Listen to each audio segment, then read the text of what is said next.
Hi students, good evening. We'll start within 2 minutes. We'll wait for another 2 minutes and we'll start.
Hi, good evening. Am I audible?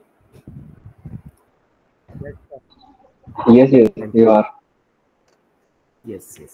Uh, Today and day after tomorrow, we have that this revision session of that reattempt of qualifier. So today's session, we'll do the quick summaries, quick overview of that all 4 weeks. And then on Thursday, we have another session. I think Thursday session was there.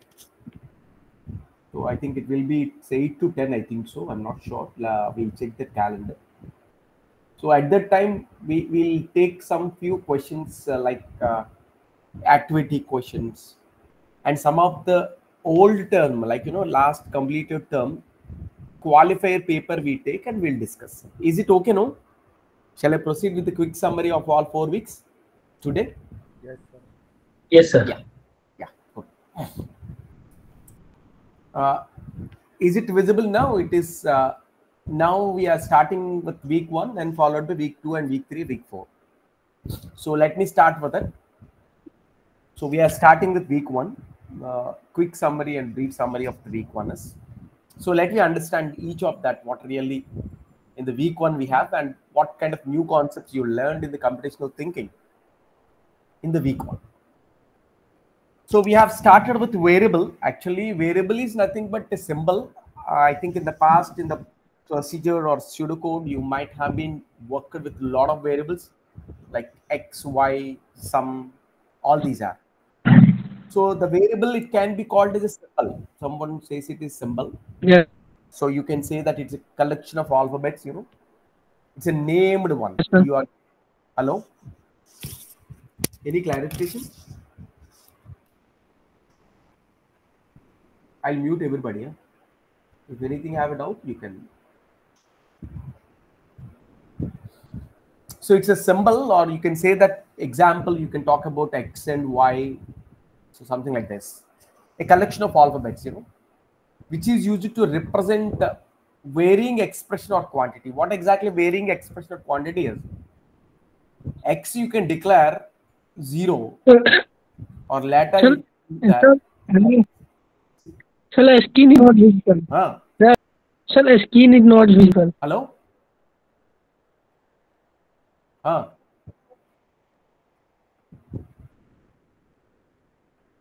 Screen is not visible. Yeah, my screen is visible or not? It's visible. It was Visible, visible. sir. Okay, okay. Yeah. So X we are declared initially it's 0, and later you are changing it. The varying means it is changing. It does not have one fixed value. It changes its value or quantity every time. Initially it is 0, later it will become 1. Later it might become 2, something like that. So variable is used to represent an unspecified or unknown term. What exactly, currently it is 0. After end of all, like, counting we do with C.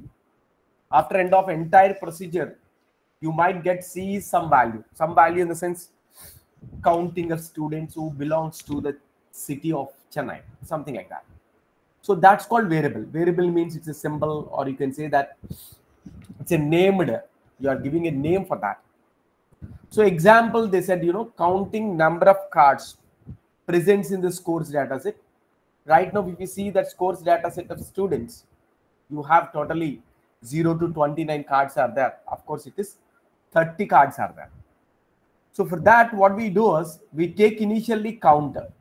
Initially, we take a count, and it is initialized to 0. Someone says it is, count equal to 0. Initially, it's 0. Then we add 1 to count. We are every time we are incrementing the count equal to count plus 1. We are incrementing.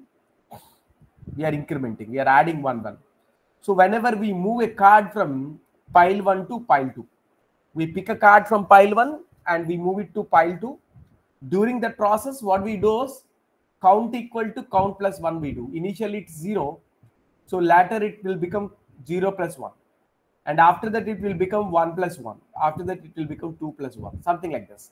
So keep moving that incrementing. So it is called adding of values to the counter. That's called variables. So in this adding process, we need to repeat something. The counting process is repeated. We do the job counting again and again. What do you call, that is iteration. Iteration is nothing but repetition of a process. If you think about the previous example, incrementing count equal to count plus 1 is a repetition process. So iteration is nothing but it is the iteration process in order to generate a sequence of outcomes. Sequence of outcomes in the sense sequence of results. We got the sequence of results from 0 to 1, 1 to 2, 2 to 3. Keep moving. So keep moving, of course, until it is end of the pile 1. This end of the pile 1 is done means you got all the counting of values, then you can. So same example they referred. In the previous example, we saw that every time we move the cards from pile 1 to pile 2, so we add a value 1 to variable count. This is nothing but iteration. You keep on reading a card from pile 1, putting into pile 2. In that process, we add one value to count variable. So that is called iteration process, or we can say that repetition process. We are called repeating we call. So then after it, so during that repeating of a process or during the incrementing of count, we do some specific decision. What do you call, filtering. We don't want to count all of the students. We want to count it. Wait, just a minute.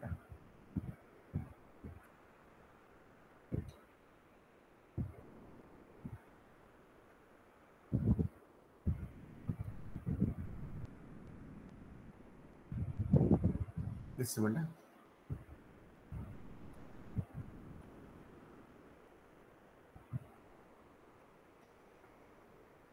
Please wait. I'll just do that. YT YouTube streaming, and then I'll just get.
Yeah, thank you just for waiting because of YT YouTube streaming is missing. That's what I think. Then, yeah. So during this counting process, we are counting all of the cards. Like already I said, it is 0 to 29 cards are there. We want to count it all of the cards. But right now we want to do some kind of filtering. So what kind of filtering is? So that is if that X dot city, so the student city, if it belongs to Chennai, so then only I want to do that count equal to count plus 1. So what happens, here it is a decision making is done. We are having a specific decision, like, in an iteration, if you are only interested the specific item of data. So we want to see that counting of only the Chennai students. So which are special to us, not all the items. I don't want all 30 cards.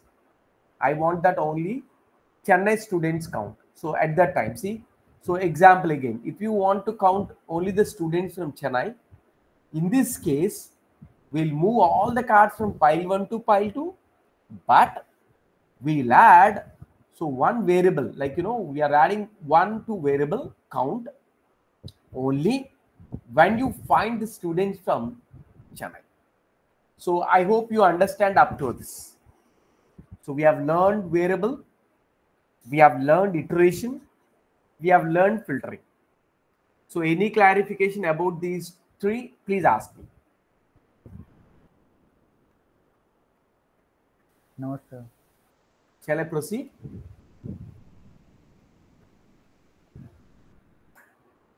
Yes, sir. Great. Yeah, thank you.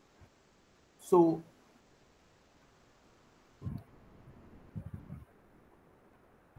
okay, so nobody asked me. So now this is one kind of filtering, like, we have a decision is one decision, but sometimes what happens, you might have multiple decisions. Like I want to filter it based on the city and town, and as well as that gender, whether it is a male student or female student. Like, two conditions are there. Like, for example, if you want to find a student of female from the Chennai, so that here two filterings are there. One of the condition, one of the decision is female, and one of the decision is Chennai. So we check the two conditions. So if two conditions are true, then only we count. So that's what here the two filters are required to get the number of female students from Chennai. So what exactly we do, we check that that X dot gender is female, and we work with X dot city is going to be Chennai. So both of them we do that. So multiple conditions we check it. Then only we do that. So incrementing of count. Count equal to count plus 1. So that is, multiple filterings we want to do instead of only one kind of condition. So now, flowchart. So we understood what really variable is. Just a minute.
Yeah, sorry. Actually, regarding this YouTube streaming, but anyway, recording is going on. No, we can share it quickly. No problem. That's not issue.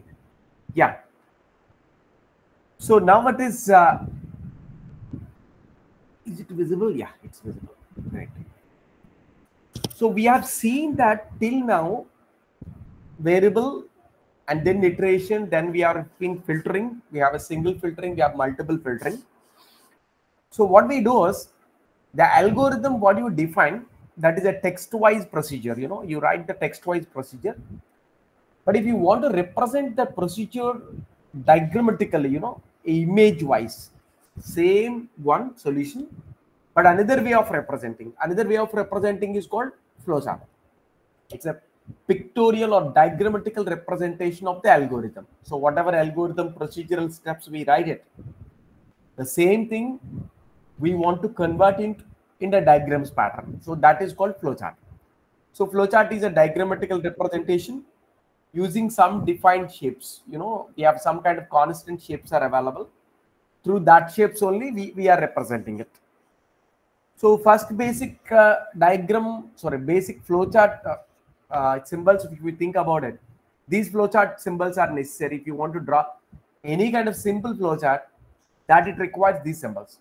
The first one is that a rectangular box. So what exactly, it's a process or activity or calculation. Someone says it is calculation also. If any time if you want to do some kind of calculation, then we do it. So what we do, example is C equal to C plus 1.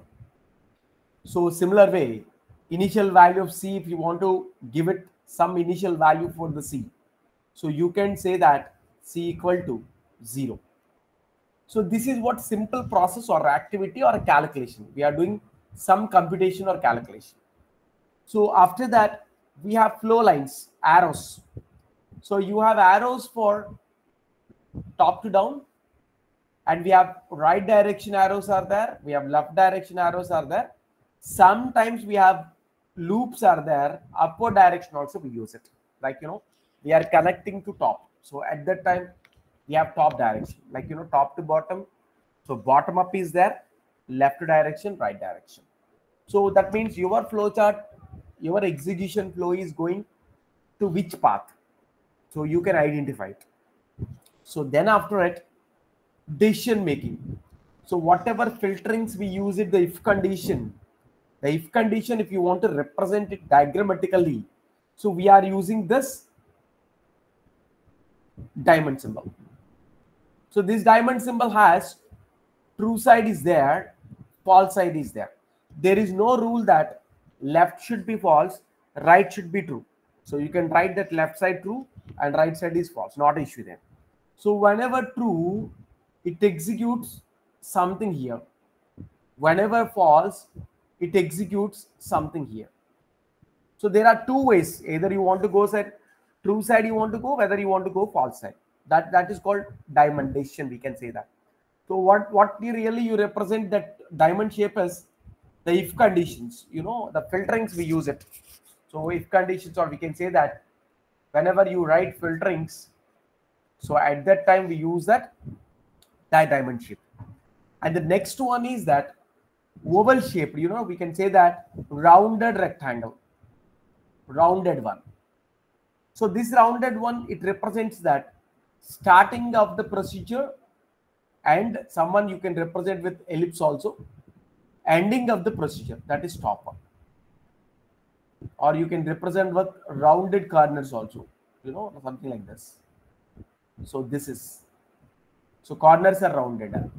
It's a straight, it's a rounded, it's a straight, it's a rounded, and it's a straight, it's a rounded. So that is called rounded one. Always it represents the start and end of the program. You can say the end of the procedure, or we can say the algorithm. So this is flowchart symbols. These flowchart symbols are common for any kind of algorithm, any kind of procedure you build it. Even you write algorithms for Python, even you write algorithm for C, or algorithm for any programming language, you're supposed to use same symbols. So in that there is no violation. I hope up to it it's clear. Any clarification about flowchart, please let me know.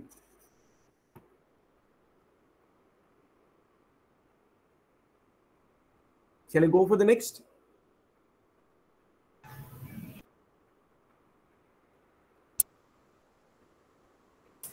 Yes, sir.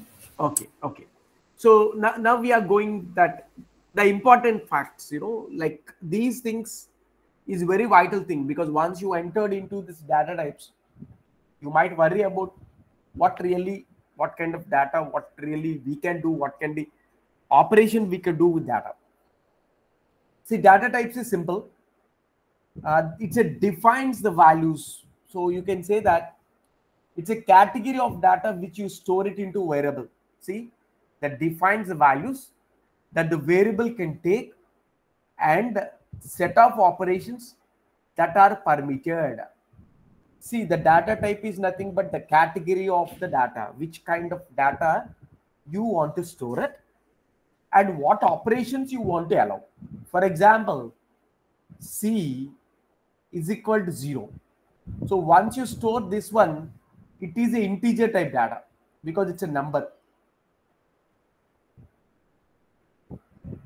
Whenever integer type data is there, some operations we can do on that. Some operations we cannot do on it. We'll discuss what we can do, what we cannot do. Similar way, I'm taking another variable S. In that S, I'm storing that student name. So I'm storing that student name as I. So now this is, it's a string type data. It's a string. It's not a number. So in this particular string, we can do some operations only. We cannot do other operations. That is identified, that is permitted by the data type. In this first, basically, you have basic data types are there. Already programmatical implementation, or it might be that any computer language, you have some basic data types are there. The first basic data type is that Boolean data type. So in this Boolean data type, we have only two values are there. That's true is there and false is there. Only two values. It cannot take more than that. Either true or false. But thing is, you can perform some operation on it and or. So what exactly, true and true, true and false, false and true, false and false. Simple. So we know what really it is. In the next example, you will know better. So let you think about the next example. See the next example they were given.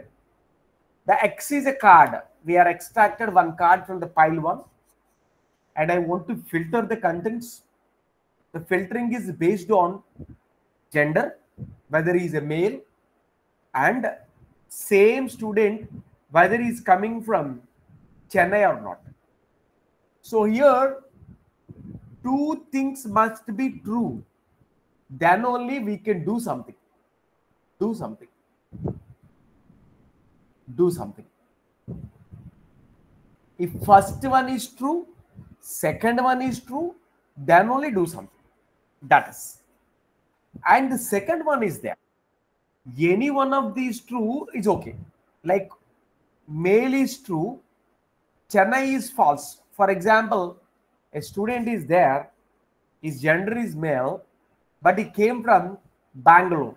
Then also it will do something. Do something. So what exactly you know? Here, two conditions must be true. Here, anyone can be true. Anyone can be true. That means what happens, you know, a female student is there. She is from Chennai. It will execute. So a male student is there. He is from Bangalore. It executes. For example, a female student is there. She is from Bangalore. Then false and false or false is there. It doesn't do it. So that is, so you know, it is the Boolean operation always takes only two things, and or. So we'll see still a lot of examples. Then you can understand still better once it is all data types are finished. So now second basic data type is integer. Already I said one example, count or C is initially 0. That can be integer. So here the integer can be a negative or a 0, or it might be a positive value. You can take any negative number, you can take a positive number, it can be, you can take a neutral value of 0. What operations we can do on it? Like you can do that any arithmetic operation, like you can do addition operation, you can do subtraction, you can do multiplication, you can do division, and similar way some of this comparison operators also we can do. We can comparison, like A greater than B, B greater than A equal to B. See, you know, equality checking is double equal to. Single equal to means storing value. Double equal to means you want to check the value is whether this value is belongs to this one or not. So that one we can call this equality. Don't say it is equal to. We can say it is equality check. So less than, greater than, less than or equal to, greater than or equal to. These things are called, you know, conditional or comparison operators. Someone says, you know, relational operators. I want to check the relationship between X and Y. Either X is bigger than Y or Y is bigger than A. Sorry, Y is bigger than X. Such kind of situation, we use these operations, that is relational operators, or we can say that comparison operators. Someone says, you know, we want to check that relationship between two things, you know, whether who is bigger, who is smaller. And the next one is that we have another data type called character data. So what exactly the character type, you know, it is a combination of alphabets, even capital letters. You can have a small letters, or you can have that numbers also. Interesting way. And you can have some special symbols. So what exactly you can say, character data type is any character from keyboard. From your keyboard, you can store any value. You can store uppercase letters, you can store lowercase, you can store numbers, you can store special characters also, like dollar, hash, full stop, all these are anything. Here, the relational operators operation you want to check it, only you can check that equality. That is, you can compare that whether your first initial surname is equal to my surname. I want to check it. So that is called character. And one thing you should observe it, always character data type is enclosed in single quotation. Please remember, it's a single code. Single quotation. Single quotation it is.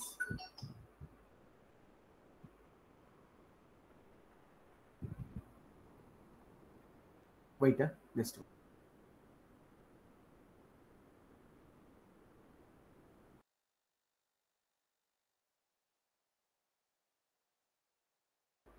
so remember here, always character data type, whatever data you want to store it into variable. So like you want to store something into ch variable, the variable name is ch, and I want to store, sorry, single quote, I want to store the character z, so I can store it. This z is stored into the variable called ch. So this character must be in single quotes only. We cannot store multiple double quote or triple quote. So now extension for the character data type is string. So what exactly string is? It's a collection of characters. Simple. Collection of characters.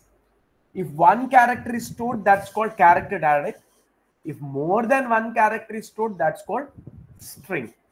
But remember, if you want to store the strings, you're supposed to use double code. So we use that double quote enclosed. Whatever data you want to store it, that has to be enclosed. You know, here IT Madras has been a string.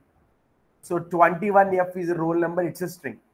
And this email ID or something is called a string because it contains alphabets, special characters, numbers, special characters, and numbers. So, but it should be having that double quotes data. You should store it, the data in double quotes only. So this part is very much important to understand better that next topic. Please let me know anything doubt about the data types. And please repeat data type, basic data type. Hello. Basic data type Please is. repeat. I'm repeating. Yes, I'm repeating.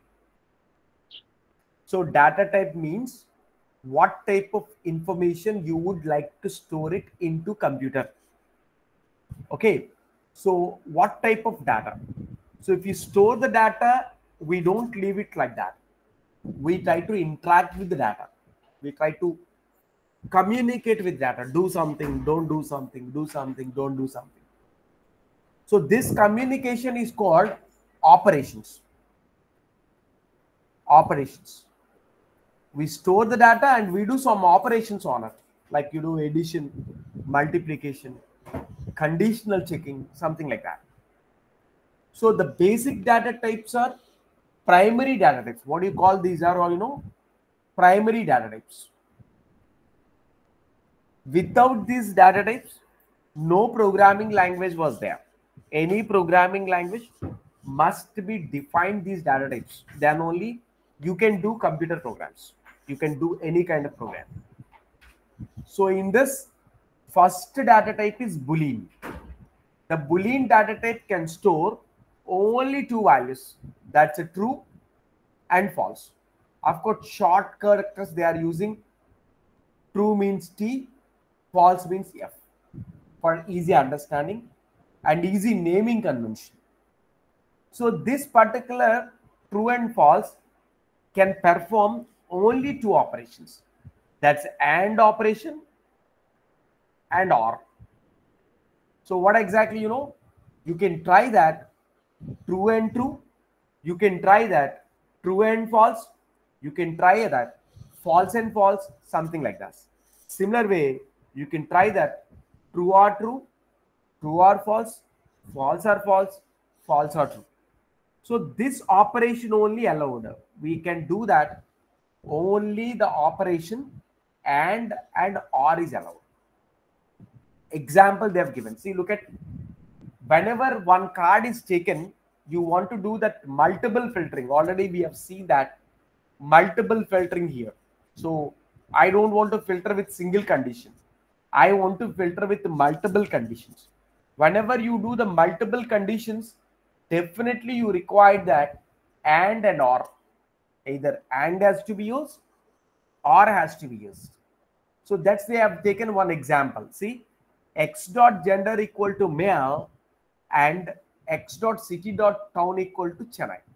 So what happens, here the first result is true and second result is true, it works. Do something works. Whenever first result is false, second result, because and means both must be true. Both must be true.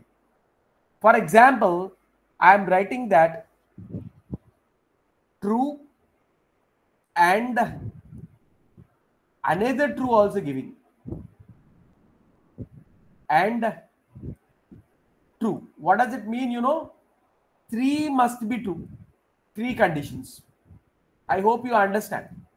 Because 3 Boolean data types you are using. Did you understand it? Hello? Sir. Did you understand? Yes, sir. Yes, sir. So Yes, sir. and has to be, and means what happens, we have to satisfy all of them. If it is or any one of these two is okay. For example, first one is true, second one also false. So second one is false, then also it works. So similar way, if first one is false, second one is true, it works. For example, first one is false, second one also false, then it doesn't work. Because so any one of them must be true, then only it works. So Boolean is the example for checking the multiple conditions or a single condition using and or. That is a Boolean type data. The next one is that integer. So integer is simple. It's a number type data, numeric. We want to store only the numbers. Like you can store negative numbers, positive number, or a 0. But whenever numbers are there, we want to calculate something. Like you want to calculate highest mathematics marks, highest physics marks, highest chemistry marks. So at that case, definitely you're supposed to use addition operation, plus, minus, division. So greater than, less than, equality. So numeric data type allows that different operations, like not like Boolean only and or. It allows arithmetic operations. It allows that comparison operations also, like less than, greater than, less than or equal to, something like this. Because it's a number, no? You can compare. First number is bigger than second number, or second number is bigger than first number. You can compare. So that's the reason numeric data type has vast collection of operations. You can do many operations on it. And then after it, Please example greater equal. See example, yeah, A equal to 5, B equal to 7, clear? So Yes, A greater than B, is it true or false? True. False. False, so that it returns false. Simple, over. Sir, False. greater equal. Greater equal. Sir, please example greater equal. Greater equal, same. You can go with that same example. You can go with it. A equal to 5, B equal to 3. So A greater than or equal to B. So is it true or false? True. It's a true, because 5 is greater than or equal. So similarly, I can take A equal to 3 and a B equal to 3. Now A greater than or equal to B. So what it returns? True. That's it, over. So you Okay. can do that, any number, take it and then compare it. So numbered operations you can easily do it. Whether who is bigger, Okay. who is smaller, who is there. Okay then. Okay. Okay. Now the character data type is there. The character data type is very simple. Other than these numbers, you want to store that any alphabets. Sorry. See, look at the character data type. What it can, any character from the keyboard you want to store it. Like your mail ID is there. Your mail ID is not number. It's not pure alphabets. It's a combination of alphabets, numbers, all the stuff is there. No. So at that time, definitely we required one type of character. So one character you want to store it means you use single quotation. Character data type can store only one character. Either one number, one alphabet, one special character. You cannot store more than one. And remember, it is stored in single code. We use that single codes only. We cannot use double code. So now what we do is some extension we go. Some extension in the sense you want to store more than one character. If you want to store more than one character, we required strings. How can you represent the string as double code? More than one character. 2, 3, 4 collection of characters. Like you can see that here item address is a complete alphabets. If you look at this one, 21 F00055, it's a numbers are there, alphabet is there. If you look at this scan @1#23, it's a combination of alphabets, special characters, and numbers. So you can store any type of character sequence. Any type of character sequence. Sequence means more than one character. But make sure it should be defined in double quote. That's only the difference. So I hope you understand. Any clarification about basic data types? No, sir. Just give me 1 minute. I'll drink the water. Just 1 second.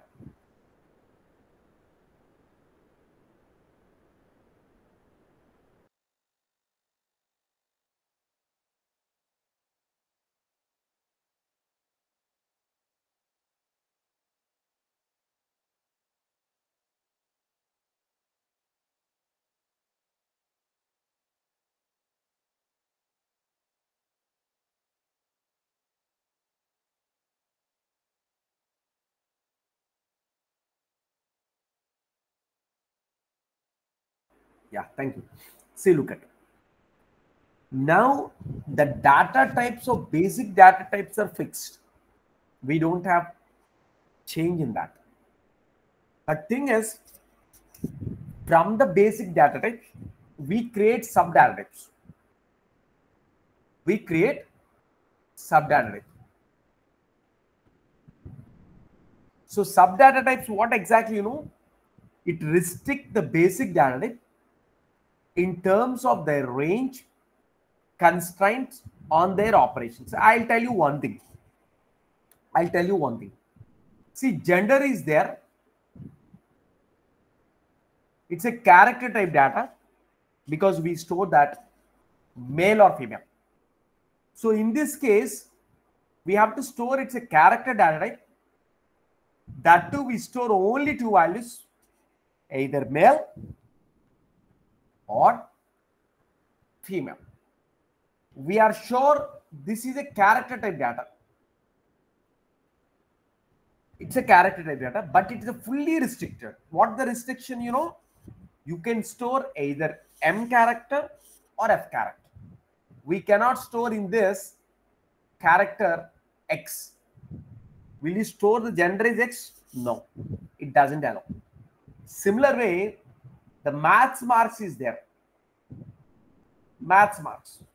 What we can store the maths marks, you can store the values 0 to 100. 0 to 100 only. We cannot store negative numbers in it. we cannot store more than 100 value, because always any subject total or maximum max is 100. So this is called, range of values, minimum value and maximum value. So that is called, so they are taking with example also. See, look at the sequence number. It's a integer type data. Basic data type is integer, but it is restricted. So what the restriction they have given, the range of the sequence number is 0 to maximum. So some reasonable number they said. If you take that example of your scores data set, the student scores data set is there. There you have serial number of 0 to 29 cards, I think so. I'm not sure. If you go back and check that the data set, you can find 0 to 29. Similarly, words data set is there.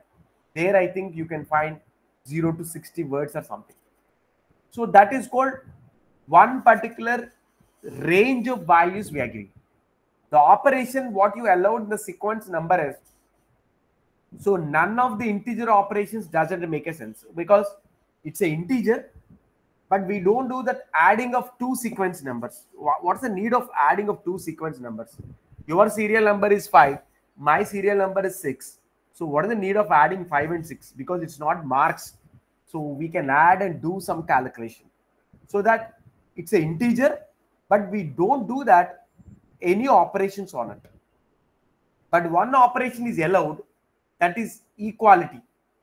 Equality means whether you reach that 5th card or not, 6th card or not, 7th card or not. So at that case, we use that equality can be used. This is called equality. Even it's an integer, but it's a restricted. We don't do that other integer operations. Only one equality operation we do it. Similar marks, already I said example. Any subject marks, if you take it, minimum is 0, maximum is 100.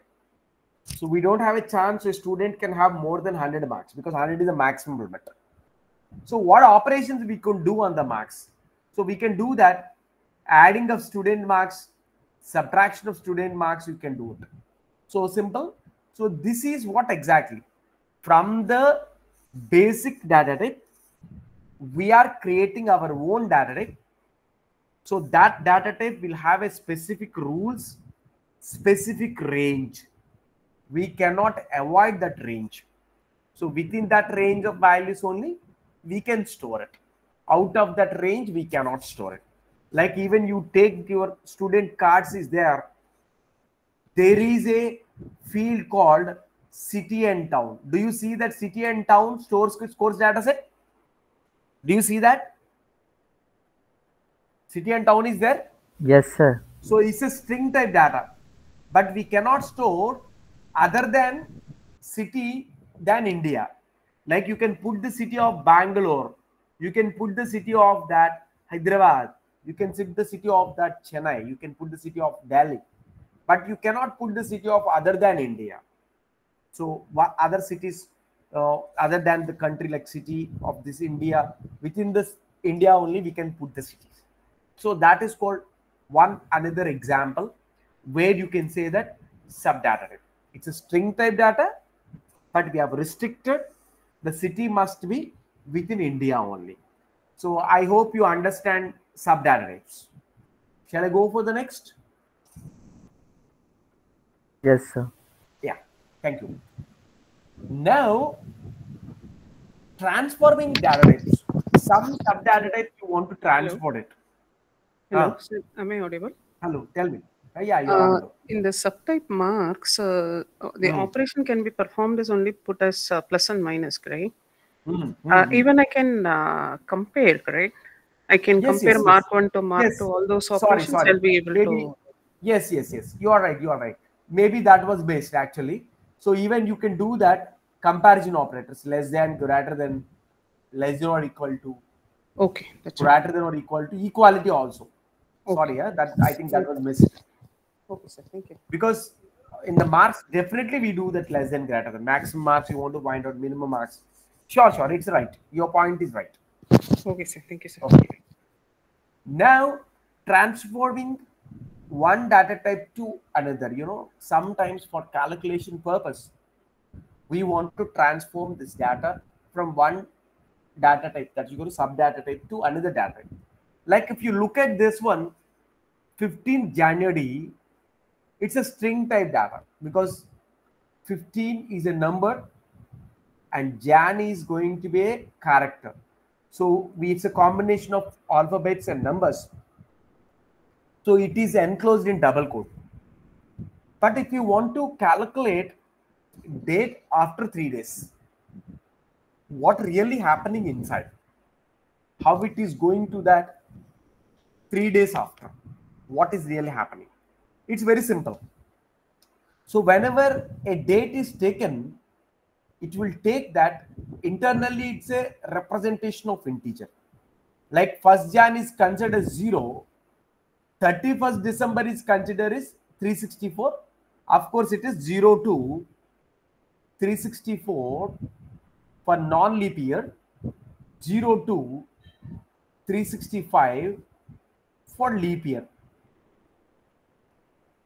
0 is also valid value.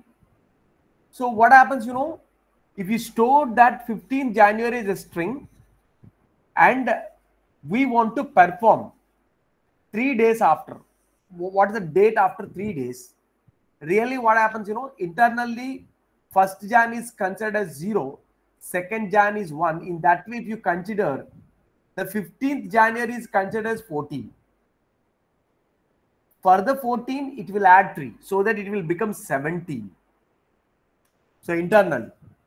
Then 17 means what happens, you know, 18th January it is. So that 15th January plus 3 means it by itself it will return 18th Jan. This internal transformation is done by the programming language itself. You don't worry about it. Any programming language will provide this facility. So that is, even it's a string type data, internally it will convert into number and it will perform arithmetic calculation and it will return the result. Even one more example they said about it. See, look at, sorry, same example, but of course it is diagrammatically they are representing. 15th January, internally it is integer of 14. For that, there is integer operation is performed plus 3. Then it will become 17. Then this 17 is converted back into 18th January. Directly we cannot do 15th January to 18th January. There should be some computation is done. This is the internal computation is done. Then the result is done. Because it's not a number. It's a string. It's not a number. If it is a number, you can directly do it. But if it is a string type data, internally the compiler will convert into number type data. Then it will do the addition operation. Again, the compiler will translate that 17 number to 18th January. That is called data transformation. So another example they have given, like Sir, I have a question. Sorry. Yeah. See, for our understanding purpose, you are explaining this way, or this is how the computer works? This is how the computer works. See, look at, for example, a programming language, you take it, any Python or it might be C++. There is a data type called date, predefined. Already date data type is there. So in that we store the data type, data value of 15 January 1991. So then what happens, you know, this date plus 3 days I did it. So then you might get a thought, what is really happening inside? So fundamental thing is, this is what internally happening. What is inside cloud is happening, they are explained. So you need not do that. The language compiler will do it.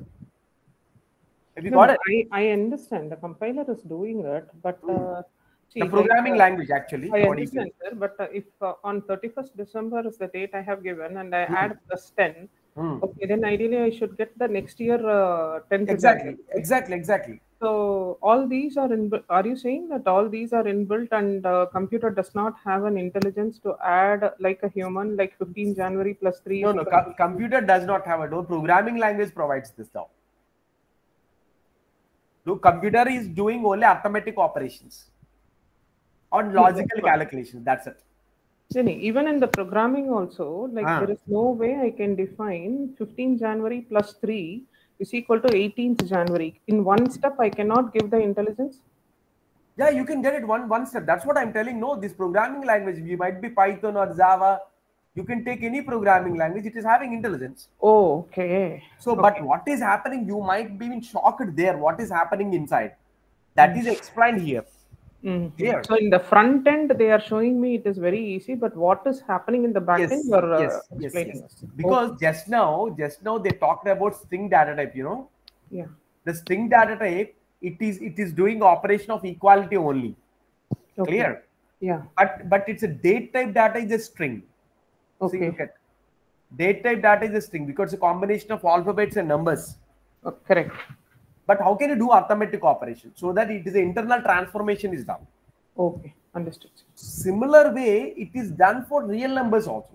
Okay. See, real number is a combination of numbers and there is a special character is their dot. So what really happened? The real number first basically converted into integer. Like 80.5 is there and 90.5 is there. It will convert into that rounded number. So don't think it's 100. You can multiply with 10 also. Don't worry. Fine. Hello? Yeah. Yes, sir. So now it is going to be rounded to integer. After rounding off it, the addition operation is done. So while you are printing in the sense, again the compiler, it will convert your number of the integer to real number. What it will do, you know, as you multiplied internally it's 100, it will do the 2 decimal places. If it is multiplied with 10, you will get 1 decimal place only. Is it clear? Okay, sir. So that is called internal transformation. The compiler programming language will do it for you. Clear? Fine. Yeah, clear, sir. Yes, sir. This is what really internal transformation. You want to convert it one data type to another. The data type conversion is taken care by the programming language itself. So the flexible way is provided for you. Fine. Now, complex data types are there. So till now you have seen that simple data types. Simple data types means one. Complexity means many of them put together. So these are complex data types. List is a complex data type. Record is a complex data type. Let me understand each of them individually. So list, it's a sequence of elements where it has same or maybe different data types collection. You might have same data types collection or you might have a different data type collection. So let you see that one example. See, Clarence is there where he has 3 subject marks is there. 63, 88, 73. These 3 are integer type data. So that it's a list of integers. It's a list of integers. So if it is another example, Clarence is taken. This Clarence is having integer here. The name of the student is here. That's a string type data. And gender of the student is there. That's a male. It's a character type data. And date of birth is there. That is a string type data.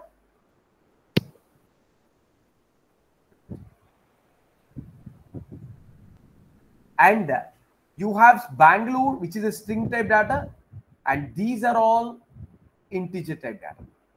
So what exactly, you know, it's a sequence of values with the same data type or a different data type. But these are separated with comma separator. We use that comma separator between the values.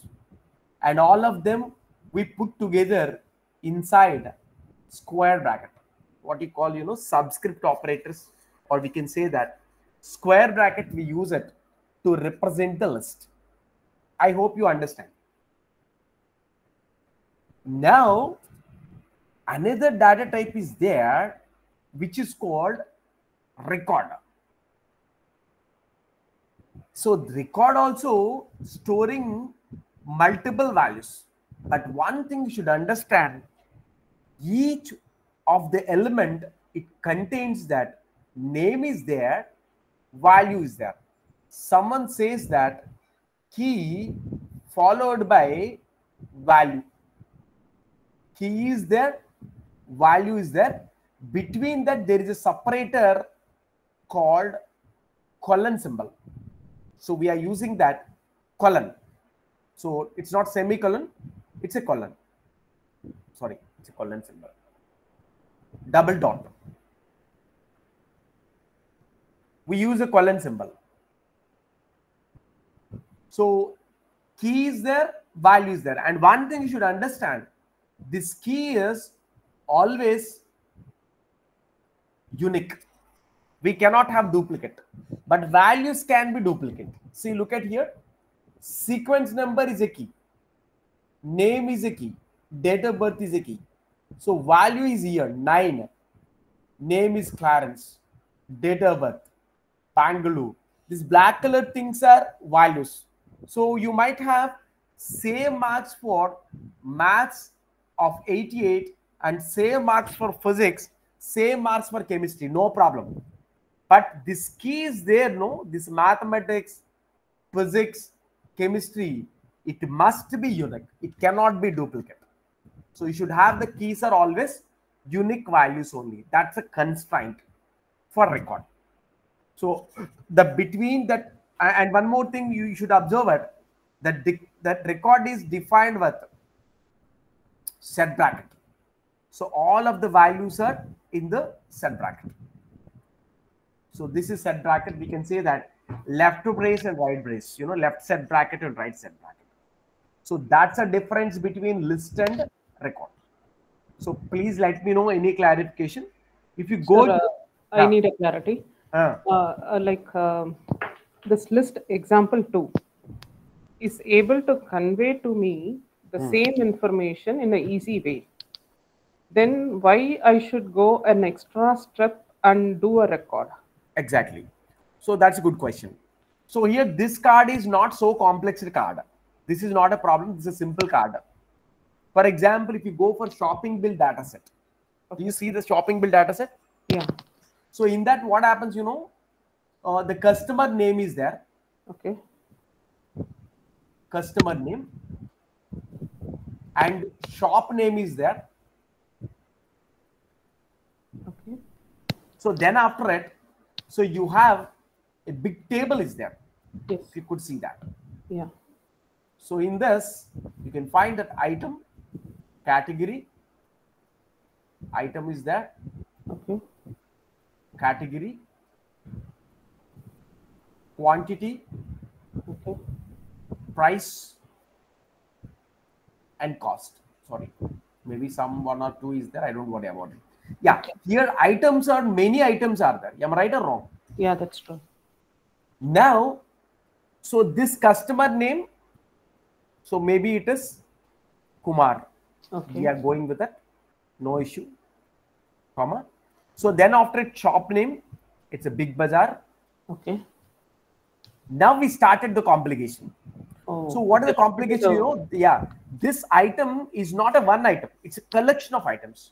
Okay. Then what I supposed to do is, we go with item as a key. Okay. And then inside we go with a list of values. So first value is something, second value is something, third value is something. So what exactly it is, you know, it's a dictionary inside a list. Okay. So now what happens, you know, another dictionary is there. So that is category. It contains that again list of elements. This is another one. Listen, here this is the first one, second one, third one, fourth one. All of them should be enclosed in another list. Am I right or wrong? Okay, got it. So this is one card. So it is too complex one. So what exactly here, you know, whenever you have nested elements are there, one is nested with another one. Yeah. And nested one contains that again collection of elements. then preferably we definitely go for dictionaries, records. What do you call, records. This is a simple sequence of card is there, each of them is having one property name, and each property name has only one value. See, gender is having only one value. Mathematics is having only one value. Physics is having only one value. Chemistry is having only one value. So each particular field is having only one value. So then we don't worry about it. Simply we can store all of them in a list. But whenever this mathematics is having, like you have, first term marks is there, second term marks is there, third term marks is there, and n term marks is there, maybe there. I don't know. Same mathematics, but totally 4 terms is there. So at that time, definitely we have to go for still nested. I hope you understand now. Hello? Yeah, I'm able to appreciate it, sir. Thank you, sir. Yeah. So this is about that. See, complexity thing here is list and record. The basic data types, when you convert into that sub-data types, you want to make it customized constraints. Customized constraints means we are putting some rules. What rules is there here? That date of birth is a string type data, but allowed is only the date and followed by month name. So character data type is the gender. It allows that male or female. So such kind of basic data types we convert into sub-data types. Sub-data types are again internal transformation is done for calculation purpose if any time it's required. Like date conversion, date adding, date subtracting, like 3 days before I want to go. So then it is. Now it is one variable we want to put that collection of values, that is called lists and records. List is one sequence of values, all are separated by comma, but record is what, every particular key is having some value where the key should be unique. We cannot use that duplicate keys. Values can be duplicated, but key must be unique. That is about that complex data types. Complex data types are collection of basic data types, collection of sub data types we put together in one place called complex. Okay. Yeah. Hello. Tell me. So please explain record and record. Yeah, record and record also you can go. See, look at, I can go with the record and record. See, I have one particular, even you can go with the example of this particular, the shopping bill data set. So if you have that, the shop name is Big Bazaar. So inside you have that various customers are there who are all, no, wait, I'll make mute.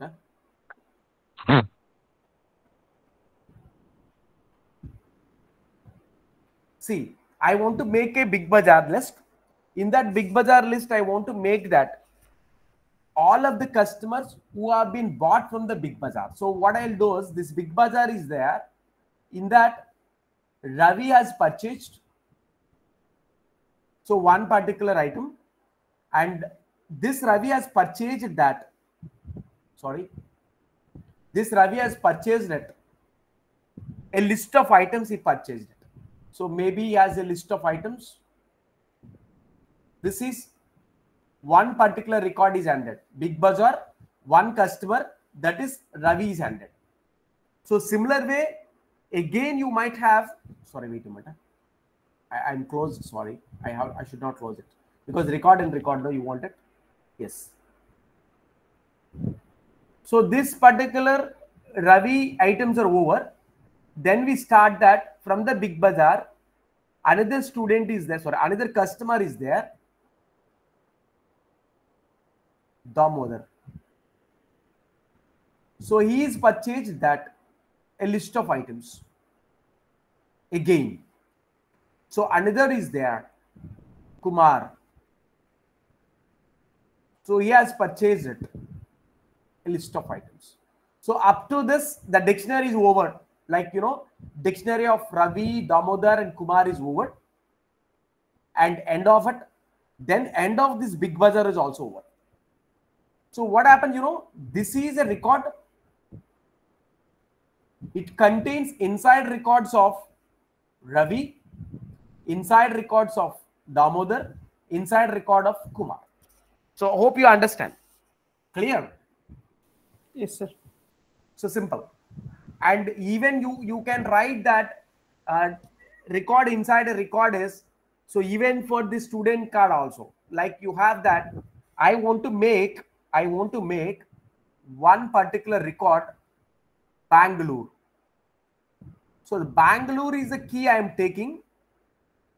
This Bangalore, I want to make the list of students who belongs to Bangalore. So here the student name, the name of the student, maybe I don't know what's his name, and is 3 marks I want to make it. Maths marks, physics marks, chemistry marks. So this is end of the first student. I want to make another student here. First student is over.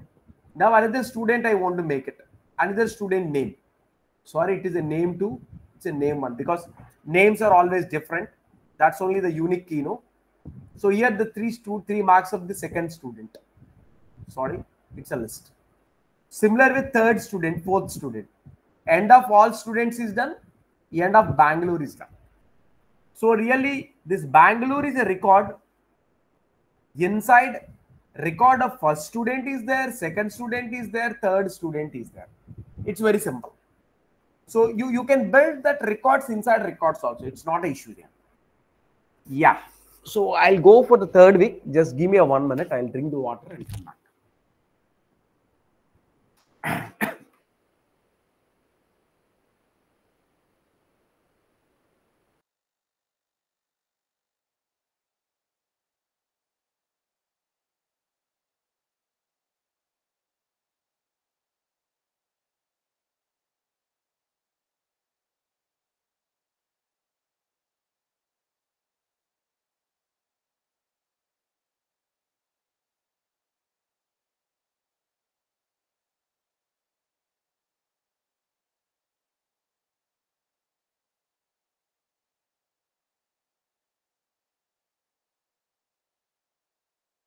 Yeah.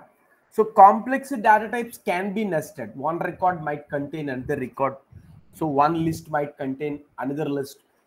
One record might contain a list. You can do anything. Sir, hello. Right, tell me. Sir, what is nested procedure? Nested? Yes, sir. Nested means one inside another. Nested means meaning what? One inside another. One record contains another one is called nested. Nest, you live in that. That's called nest. Something inside, enclosed. It's a simple kind of one is inside another one. Nested means it's not a new concept. It's not a new concept. It's a meaning of one inside another one. Okay. Yes, sir. Yeah. So this is about completely that week 1, and this is week 2 is very simple. Yeah. Now we are going for week 2 quickly then. Yeah, week 2 concepts is very simple. So you already learned that repetition of process. Whenever you want to repeat a set of statements, it's called repetition of a process. We can call iteration. But the iteration or repetition is going to be stopped. When you stop there, if the pile 1 will become empty, whatever the cards you are reading from the first card, second card, third card, it keep on reading and keep on reading. If you reach that end of the pile, end of the records, so your particular iteration is stopped. Similar way, so a conditional termination, you can write a condition. The condition, it stops whenever a specific data is found, whenever a specific element is found, we can stop it. So for example, so they have written one particular example with pile 1 and pile 2. Of course, you read from pile 1, you check from something, and then you go to the pile 2. See, check the desired card and stop the iteration whenever a card is found, whatever the card you are expecting a card, the student from the Bangalore, and who got that 100 marks or 95 above marks, something like that. So whenever a student is found from Bangalore and 95 and above, you can stop it. Or someone wants to stop it, search all the cards. As and when you find a card with 100 marks, irrespective of city. So even that could be a condition. You can write such a way that. So here one example was given. Find a card which all subject marks are above 90 from the scores data set. And another example they've given, find a card which 3 different category of items are present in the shopping bill data set. 3 different categories means at least, so a shopping bill with 3 different, like one is food, and next one is milk and bread, and third one is might be toiletries. So you can have 3 different categories. So any such card is there, I want to stop it. Sir, I have one question. You said at least, correct? Like this, at least and at most. I was. Sorry. Wait. Find a card which are that. Yeah, it is okay. Here, at least here not there. No. Not related to this question. You Okay. used the word at least. So I always confused between at least and at most with respect to CT. Yes. At least and at most. See, I'll tell you. So at least 5. So what exactly, you know, at least 5 means greater than or equal to 5. Minimum is 5. Maximum can be anything. Okay, sir. So there it is as much as given. Actually, in the question it was there that day, it was confusion for us. But as much as is a no sense, only for the grammatical sequence they use it. Here at least and at most only has to be considered. At least means what, you know, minimum is this, maximum can be anything. So similarly, at most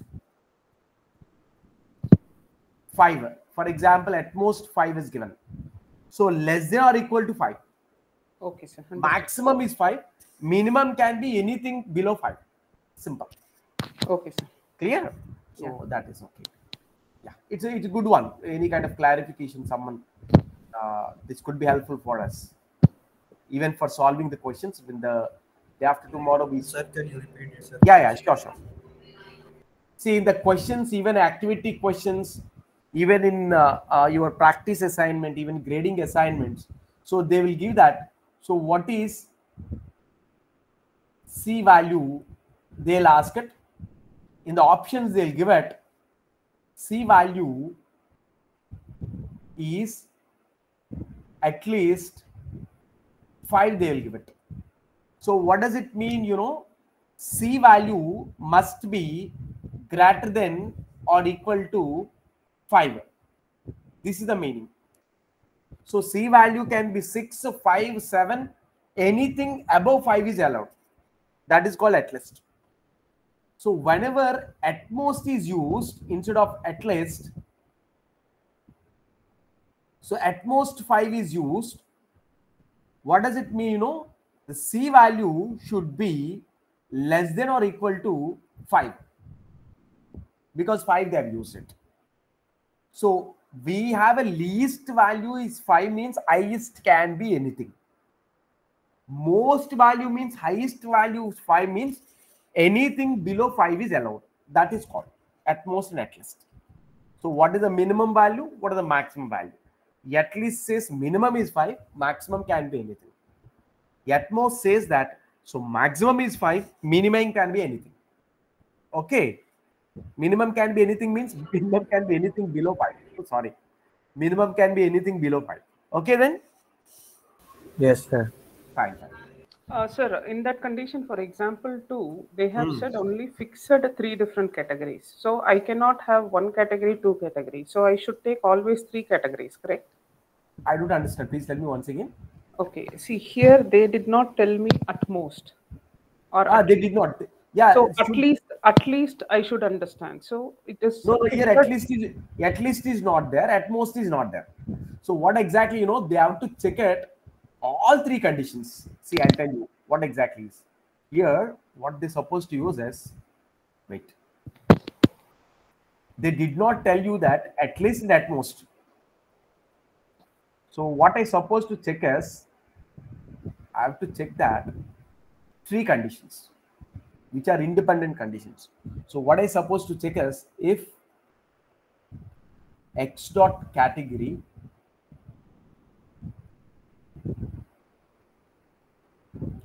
is equal to, milk or bread, first category maybe then, and yes, another category is there, because one bill contains that multiple categories, no? X dot category maybe food. So in the bill, at least three categories. One more is again, and make sure that three conditions must be satisfied, and all three, no minimum, no maximum than three, all three. A card which has the three different categories items are present. Okay. Milk and bread, food, and another one might be and condition, which is toiletries maybe. For example, you said at least, no? Yeah. One or two or three. Hello? Then or should be the operator. Wait. At most is right. At most means or is right. At most means or. Because 1, 2 or 3. Clear? Yeah. So then what does it mean, at most? Okay. For example, at least you want to think about it, no? You want to think about at least. Yeah. At least means 3 is a minimum. It can be more than 3 also, it might be there. Then what I'm supposed to use is, I have to check that all the categories count as a separate list. Like you might have more than 3 or a 3 or less than 3. So you're supposed to have a list, like categories list is there. So we use a separate iteration, a while loop, to count all categories. Okay. Maybe C equal to C plus 1. Okay. Clear? Okay. Then we check it. If C is at least 3, no, we can go with C is greater than or equal to 3. Okay. Then do something. Clear? Yeah. So because we have to count any of the above 3 has to be counted, no? Maybe 4, 5, 6 or 10 or 100. So definitely we require a separate list. So the list might contain 6 elements, 7 elements or 3 elements or 2 elements. If 2 elements is there, this if condition is not satisfied. It doesn't do nothing. If 3 and above is there, it will do something. Clear? Okay. Fine. Yeah. So this is wait. Yeah. I'll add this one. Don't worry about this one.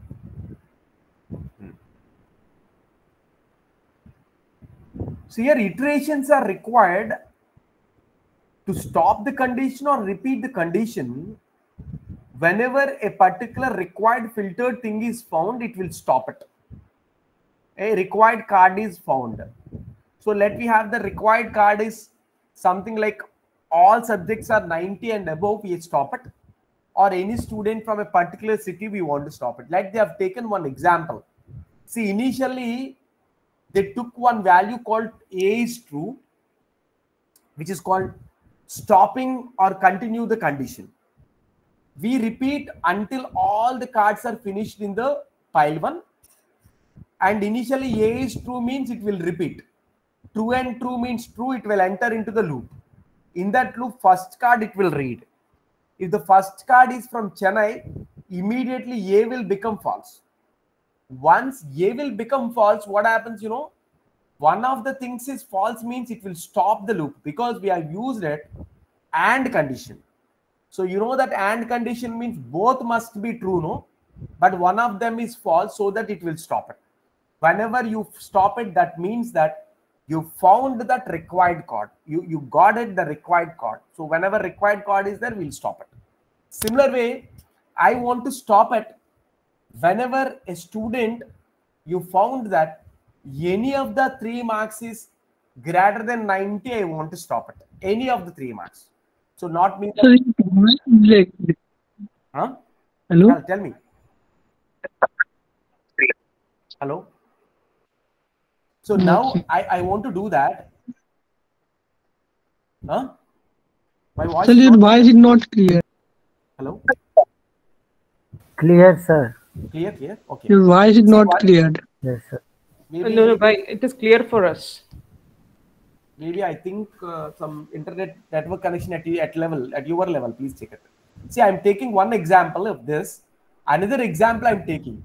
So any of the three subjects are 90 and above, I want to stop a loop. So let me do that. Same a equal to true I'm taking. Same while loop I'm taking. Pile 1 is ended. And a. If both of them are true, then it will enter into the loop. In this loop, what I'm doing is I'm reading the card X. After reading the X card, I want to check that any of the subject marks is 90 and above. Either maths might be, physics might be, or chemistry might be. If X dot maths greater than 90 or X dot physics greater than or equal to 90 or X dot chemistry greater than or equal to 90, then I'll do that a equal to false. So whenever this loop is repeated, what it will do, this if condition is okay, yeah, here it is started, here it is ended. So then move card X to pile 2 and rest of the things are same. So Sir, here are we speaking about example 1? no, yeah, this is example 1, but here it is all subjects they have given it. I have said it that any of the subject. Okay. So any of the subject means we use or. For example, all subjects means what we do, you use and. Simple. Okay. Hello? Yes, Yeah. sir. So Clear. that Yes, sir. so that this example, if you want to implement it, we do that. Of course, but definitely we use that and operator or operator. So here they use it Chennai, but you can combine with a student from Chennai, and as well as I want to check that a student from Chennai. So who is the gender is female, I want to stop it. So at that time also you can do that and condition. So something like that. So this is called a loop iteration can be stopped. And then just a textual procedure you want to implement it using the pseudocode. Pseudocode means it's another version, a textual representation of the procedure. Whatever procedures you have written earlier, like step 1, step 2, step 3, we want to write it in a simple textual presentation. We call it a pseudocode. See, the same thing, it is pseudocode has been represented. Like count is 0. No steps are used here, but everything is same. Most of things are same. Pick a card from the pile 1, count equal to count plus 1, and move the card to pile 2. So whenever pile 1 is ended, it will stop it. And remember, whenever you write pseudocode, you're supposed to use some operations like assignment operator. Always we use that equality. This is storing value. We want to store a value. Or someone says, you can compute a value also. You want to calculate any calculation like a equal to a into b, something like that. So at that time we use it is equal to operator. That is called just assignment operator. And sum equal to sum plus mathematics they are doing. And there is a relationship checking. This is called equality. It's not equal to, it's equality. Like similarity, you want to check it, whether both are similar or not. So this is storing value. 3 is stored into a, 5 is stored into B. Here equality checking, does they are same or not? Definitely they are not same. So false, you get it. Here B again we are setting, because whatever A value is there, same value we are trying to set it for B. We check the equality. So now the same equality, we get that result is true. So that's simple. So what they want to tell you is, to understand better what is equality and equal to. Equal to is assigning and storing value.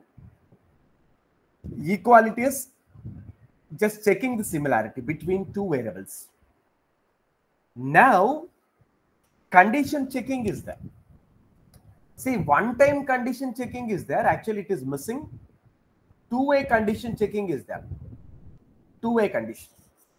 So one-way condition means if condition is true, it executes. Here, if the condition is true, it executes the set of statements. If condition is false, what to be executed? So we have that a flowchart symbol. Already I said a true side is there, a false side is there. If true is there, what do you want to do? If false is there, you want to do something different. So that is called two-way condition. This is called one-way condition. Like, one-way condition is simple. So you have condition here. We have a true side is there. If a true side is there, then only we execute set of statements. If no true is there, it doesn't do anything. Just it will repeat the loop and keep on going. So that's called two-way condition, one-way condition. Sometimes we go multi-way condition also. What is the multi-way is, we have a true side and false side is there. False side is there, true is there. Again, this true might have another condition inside. This is again having true side is there, false side is there. So this is called, nested. We can say that multi-way conditions you can write. Of course, it's a complex operations. So whenever you write procedures and pseudocodes, then you can understand it. And this one is you're using since from the first week itself. While is, that whenever condition is true, it repeats. Whenever condition is false, it stops. True means repeat. Repeat. Whenever condition is true, it repeat. If the condition is false, means it stop. Stop it. So keep on repeat whenever, until you reach that end of the pile. Whenever end of the pile is reached, immediately we stop.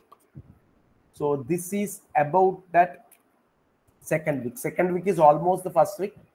Only thing is the syntaxes and variants of pseudocode and variants of this procedures has been different. So let me go for third week. Just give me 1 minute. Hello, sir. Yes, tell me. Sir, how can we define not belong to sign, sir? How can we?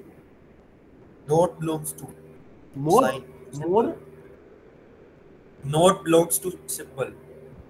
Node blocks, sir. Pardon? Not belongs to sign.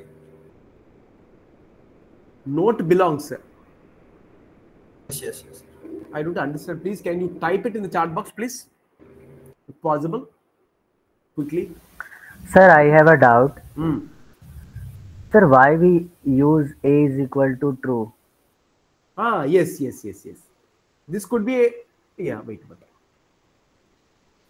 Sir, in the same domain, I need to ask a question. Hmm. So why always we have to say this is true and then you proceed? Like even I can say this is false and you proceed, and when it becomes true, you stop, correct? But everywhere I am seeing only if it is true, then it will be executed. Why is it? Why we are giving this intelligence to? No. Actually, as per the algorithm procedures, we have while condition only. For example, this is a while. While job is whenever true, it repeats. Clear? Fine. Okay. So some particular programming languages are there. So they have that until conditions is there. Until. So some programming language. So actually, I don't know. Earlier it was there. Maybe some language. I don't know whether I have to investigate what exactly this until is. But definitely until is there. So this until, what it will do, it will repeat until the given condition will become true. Whenever false, it repeats. Clear? So that the dictionary meaning of while says that repeat while true, while true, while true. So when this is because it is linked to this, the meaning of while. Okay. So that's the reason only they have used it. It does not mean that here something it's always true. See, I'll do you that. Someone asked that why you do that a equal to true, no? Clear? Okay. So I'll do it different way. Because same procedure, I'll do a different way. So I'll do it. Huh? So someone asked that, am I right? Hello? Yes, sir. Okay. See, instead of true, I can do with false also. Same while I can do with false also. But we do that something different way. See, look at it. Same procedure I'm writing. But A, we are not initializing with true. I'm giving with false. Sir, it is necessary to use A equal to true. No. See, that's what the thing I want to tell you. Okay. It is not necessary to make that A must be true. Because once you make it A is false, we write a different kind of way of condition. See, look at it. Okay, sir. See, same procedure, I'm making it. Now A equal to, instead of true, I've given it false. Clear? Now what I'll do is, the while loop is mandate until my pile 1 is empty. So pile 1 is more cards, so file 1 is empty, file 1 has more cards. Clear? And see here, and what I'll do is A is equal to false. You can do it now. Clear? Yes, Okay. sir. So whenever A is false and pile 1 has more cards, we'll repeat. Right now A is false. So it will read that card X, read X. And then if X dot city is okay, Chennai. Okay, now A will become true because we found that card is true. Fine. So move the, end of the if condition, Here move the card X2. Pile 2. Rest all same. So here what happens, whenever first card is from Bangalore, A remains false only. Whenever third card is Chennai, A will become true. So what happens, pile 1 has more cards because almost 29 cards are there. But what happened, A is become true. But right now A is expected to be false. But right now it's not there, so it will exit. But only thing is, instead of this simple A, you're supposed to check at A equal to false or not. What really it is meaning, if simple Boolean variable you are using, default, it checks for true. I hope you understand. Yes, sir. Now I got it. That's the reason they used it simply.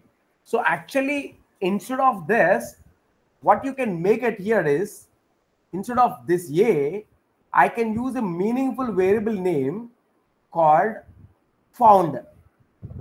Found. You know that found means? So it is meaningful. So like pile 1 is ended and found. Clear? So this found I want to check with true means we leave it like that. This found, if you want to check it with false means, whenever found is false, we repeat. I hope you got it. Yes, sir. Yeah, other student also, please. You need not make it A should be true. You can make it false also, but according to it, you have to check the condition. Complete detailed condition you have to give it, because default it checks the true only. Fine. Sir, what A give at the end of the execution? This does not return any value. This is only checking the loop is repeated until the given condition will become false.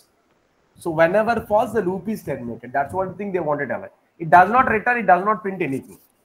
It's only they want to tell you that, see, this is check for the desired card and stop the iteration when the card is found. That's it. Clear? Okay, sir. Okay, sir. Here no calculation is done. Sir, for what we use else condition? Yeah, whenever true side and false side is there. For example, I want to do that. For the gender, I want to check a condition. For the male student, for the female student. So for the male student, I want to do some kind of standards. For female student, I want to do some kind of standards here. So like, true side is there, false side is there. Whenever male is there, if x dot gender is male, got a single quote because it's a one character, then do something. Else means what? Definitely it's a female. Then do something. Clear? Yes, sir. Yeah, that's it. Yeah, just give me 1 minute. We'll go for third week summary.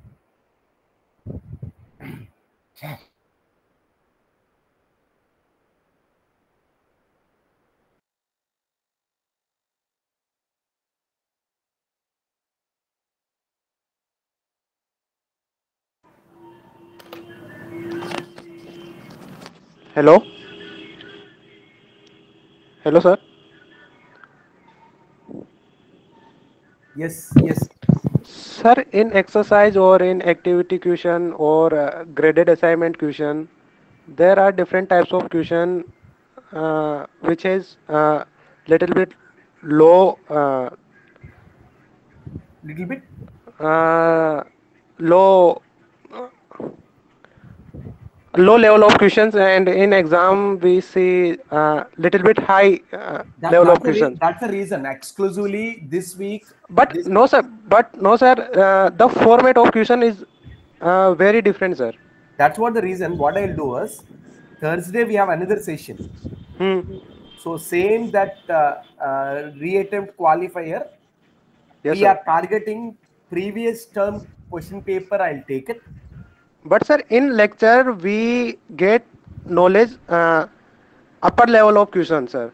Surface level question, surface level of information we get, and in examination the depth of the question is.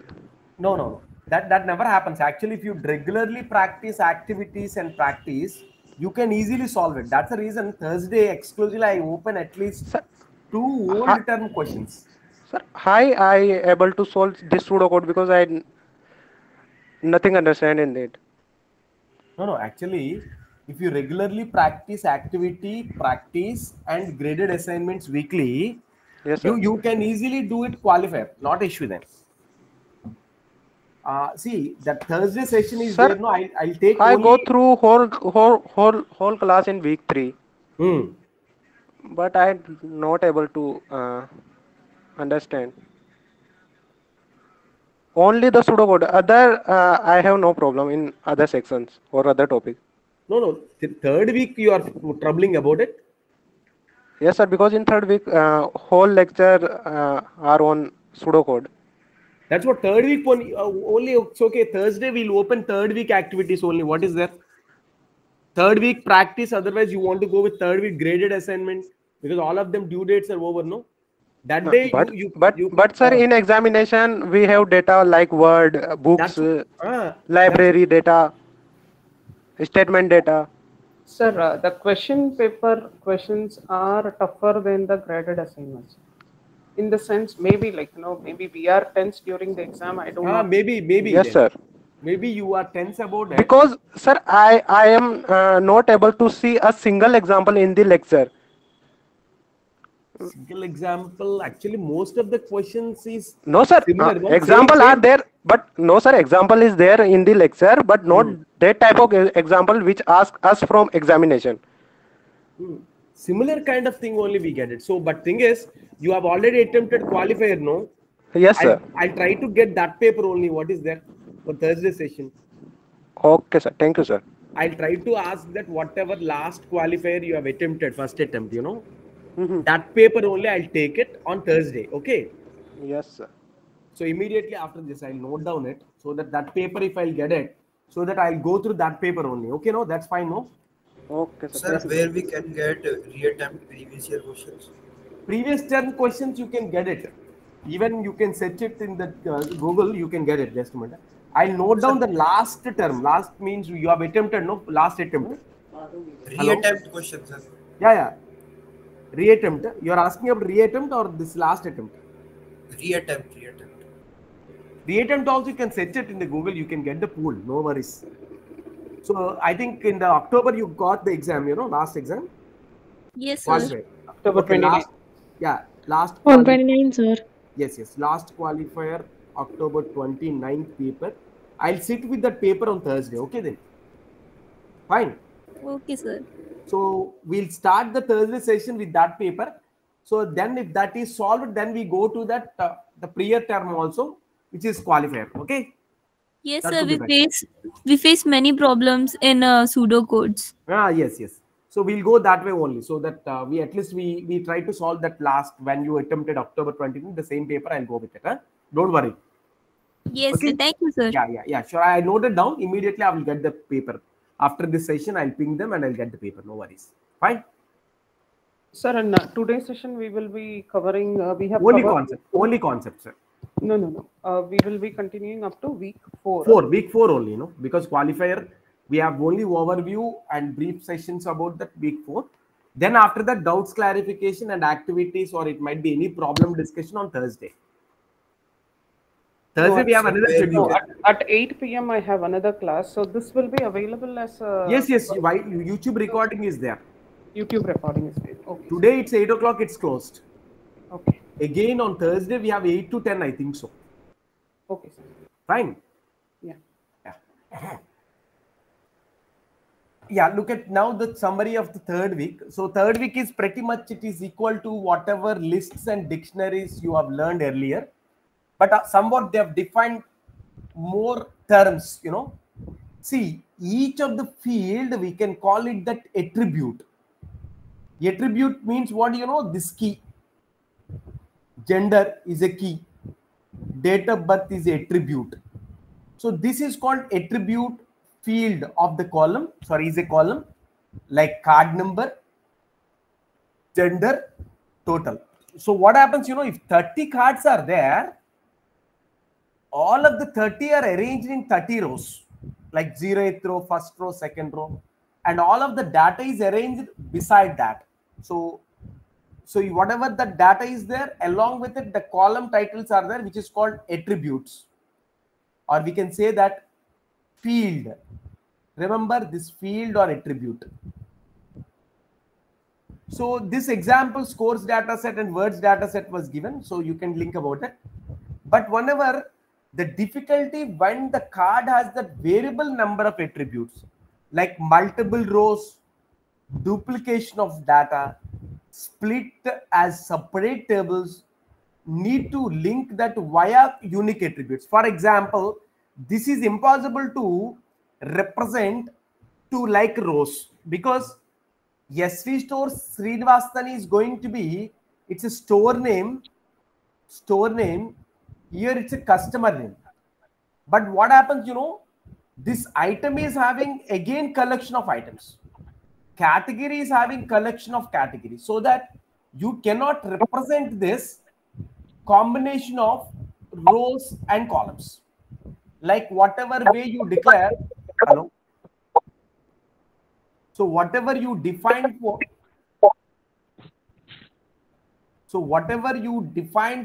this words data set and scores data set row wise, you cannot represent some data sets which is combination of rows and columns. Example, the shopping bill data set. The reason is it is having each bill is having multiple rows inside. See, each bill is having again multiple rows, so that we cannot represent it. So we have to use it lists inside or records inside. So that is what exactly. So here, see, look at one more example they have taken. So Sir, what is unity? Hello. What is unity? Hello. Hello.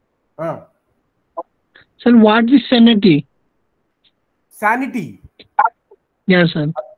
Sanity means whether the correct data was given or not. See, look at here. Sanity means, whether correct data is given to. Sanity means, what do you call sanity check of data? So correct data for correct field. Correct data for correct field. So let you think about that. Date of birth is there. So date of birth always expects that either DD, MM, and YYY format. Am I right or wrong? Yes, sir. Say. So here, Right. so you might have a wrong pattern, like MM is given, DD is given, and YY is given. So it's a wrong data. So that sanity check means correct data for the correct field. For example, you think about quantity. Quantity always it must be number type data. Is it right or wrong? Yes, Right, sir. sir. But quantity I've given it quantity equal to diary or food.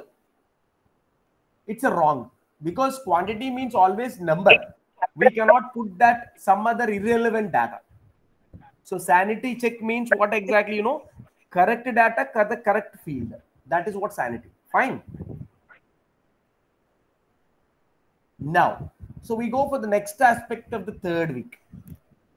See, sometimes we are going with two different iterations, which is called non-nested. See, it's a different loops. First loop is different, second loop is different. We start a first loop, then end of the first loop, then we start the second loop, then we end of the second loop. See, look at example. First we compute average marks of some subject, that is called first iteration. Then after, next iteration means next loop we started, and compare the each student marks with average marks of a particular subject. For example, see, look at here, two loops was given. This is called first iteration. First iteration. This is second iteration. So the first iteration, what they are doing is they are adding all sum marks, and using the sum they calculated average. So what happens, average of all students maths marks is calculated. Like 50 or 30 students are there in our cards. All 30 students maths marks is considered, and divided by 30 is done, because divided by counter. So we get the average marks. Maybe average is 76 marks is there. For example, let you take example as our average is 76. Then what happens, second loop, second iteration is there. In this iteration, what I'm doing is I'm trying to calculate the students x dot math marks means the students who are not below average. Not below means here, not means what, opposite of it. What exactly it is, above average students. So not x dot maths is less than average is not means it is above average. So at that time, what happens, you are calculating number of students who are above 76 in maths. So why it is the 76 is average of math marks. Example, because I taken that 76. So what exactly here is two different loops are required. First one loop is for calculating average. Second loop is compare that average marks with each individual student. I hope you understand why do you use two different loops. Is it clear? Okay. Yes, sir. Sir, give me an example. Yes. Please repeat. See that we are sometimes there is a situation that two different loops are required. First loop is we are computing something. The computing something here is example average. If average is there, then only you can compare that other students with average. How to calculate averages? First, we are adding all the mathematics marks and count the number of students. After that, we divide that average with number of students, like you got the some particular average. Then we want to count it. How many number of students are above the average marks? We want to count it so that second loop is required. Clear? So that two different loops are required. One loop is for calculation, second loop for comparing with average. Fine. Oh, yes, sir. Now another examples they get it. Similar kind of example. See, look at find maximum minimum marks of a subject. I want to find out the maximum marks, minimum marks of a student. Any subject. Maths highest marks you want it. Physics highest marks you want it. Chemistry highest marks are. Out of 30 students, who got highest? Out of 30 students, who got least? Then after it, one more example. Divide into grade bands. Grade bands means what do you know? So you got that highest marks of mathematics is 96. Least marks of mathematics is 70. Similar, highest marks is 90. Least marks is some 60. Highest marks of chemistry is 97. Least is 80. For example, we have seen this one. Then what happens? We do that grade bands we divide. What are the grade bands? You know, I want to make it 90 and above. Okay, is called A grade. 80 and above, sorry, 80 and above is B grade. 70 and above is C grade. So I want to divide like the students, we want to group them A grade band, B grade band and C grade band. After bands are divided, I want to count it. Number of students in the A grade, number of students in the B grade, number of students in the C grade. So like out of 30, maybe 15 students might belongs to the B grade, 10 might be belongs to A grade, 5 might belongs to that C grade. So this is what, you know, 3 iterations I have to use it. 3 different loops. So we cannot solve this one with one loop. You might have to use 3 different loops. First loop for exclusively for maximum and minimum. Second loop for dividing into grade bands. Third loop for counting the number of students of each grade band. Hope you got it. Is it clear? Sir. Yes, sir. Yeah. Now, one systematic process has given for hypothesis verification. So what exactly hypothesis is? One particular truth they said. Universal. Sir, yeah. What length? Word length means number of characters. Number of characters is word length. For example, the word it is there. It's a number of characters is 2. That is called word length. Fine. Okay. So the word count has word length. No. Word length is nothing but number of characters. Then frequency means how many times it is appeared in the sentence. Clear? That is called frequency. Fine. Hello? That is called frequency. Frequency means, hello? Word length means number of alphabets are available in that. Hello? I think the network is poor at your end. So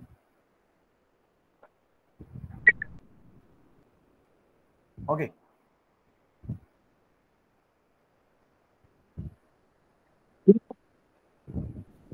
Sir, sorry to interrupt you. At 8 o'clock, I have another class. You can. But I have a problem. The like calendar gives me only Google Meet for this reattempt qualifier revision. It does not give me the YouTube. So generally, after I will not find the YouTube. So where should I, or to whom should I speak to get a YouTube link for the session? So actually, you do one thing. This particular Vice3 YouTube streaming is not going on, but recorded session is there. Recorded session available, sir. Recorded session. So I'll make this available in the discourse. Is it okay? Discourse, are you accessing? Sir, what is noun? Word length? What is noun? I'll tell you one. What is noun? Word length means number of characters. See, already I said it is 2 characters length. So this is called word length. Sir, he is asking the difference between the word length and the word count. Word length is nothing but number of characters. And the word count he is asking. Word count means number of words. That's called frequency. Word count, like first word, second word, third word. First word might be it. Second word is was. Third word might be great. These 3 are called as word count. 3 words are there. Clear? Hello? Okay. This particular recorded thing, is it? I'll put it in the discourse. Is it okay? Okay. Discourse I do not know, but I can ask from the help and I can. Yes. So because this actually they tried for YouTube streaming this particular session, but I don't know why it is not happening. But this is no. In many of the sessions, I have the same problem, sir. In the afternoon, 3 o'clock to 5 o'clock, there was a question paper session, and it does not have a YouTube. Okay. And I do not know from where I will get it actually. Sure. I'll note this one immediately. This particular recorded session, I'll ask them to upload in the YouTube. Okay. Okay. Sir, one more question. Can I use this as a revision for my week 1 to 4 for my quiz 2? That will be okay, correct? What may I know what you are asking? Can I use this particular session plus your Thursday session for week 1 to 4 revision for my internal revision for quiz 2? Yes, you can. Okay, sir. That's okay. Okay. I really appreciate it. It was wonderful. Thank you. Bye, sir. Hello. Someone asked, is it clear? Atul, did you understand? Sir but what data set common जो what data set है उनमें letter count noun is 4 दिया हुआ. No, letter count. Noun is 4. Count is word length. No, it is very clear. No, word count means number of words. So can you describe with the example? Yeah, this is what example. See, you want this particular, hypothesis. You want it, or what is asking you want it? So like in Apple, there's what word length of 5 words, and in frequency, P is come to 2 times. Just like that. You want that frequency word length. This hypothesis still is not discussed. He's asked about what is the difference between word length and word count. Okay. Word length means number of characters available in the word. Is it okay? Yes, sir. This is called word length. Clear? Yes, sir. Now I get it. This word is available 5 times. So that word count means number of occurrences of the word. Okay. If same word is taken, that's called frequency. Okay, sir. If it is a different word is there, you have a word count like 5 words, 6 words, 7 words, or 100 words. All these are different words or same words might be there. First, let you understand the concept. Is it clear? Okay, word length means one word length. Word count means number of words are available in the paragraph or sentence. Okay, sir. Okay. Yeah. Thank you, sir. Okay. So I'm going with this hypothesis. Sorry. See, I'm going with this hypothesis. So actually this hypothesis has been framed. Most of the time this hypothesis is true. Very few situations, we don't know what the situation is because we are not grammatically strong, when really this hypothesis is false, because whatever that hypothesis is said, most of the times, 90% times this hypothesis is true. So what the hypothesis is, to find the relationship between a word length and frequency, a word with a number of characters and its frequency. See, they assumed it, long word means above 6 characters, like 6, 7, 8, 9, keep going, anything bigger than 6. Short word means 5 and less than 5, 5, 4, 3, 2, 1. If any word is 5 and below, that's called short word. So high frequency means what, you know, more than one time, like 2, 3, 4 times is called high frequency. Low frequency means only one time if it is occurred, that's called low. More than one is called high frequency. If you could look at this one, see, look at high frequency words, low frequency words is there. So in the high frequency words, short words are there, 8 is there. Long words is there, only 1. Similar way, low frequency words is there, low frequency. The short words is there, 15 words are there.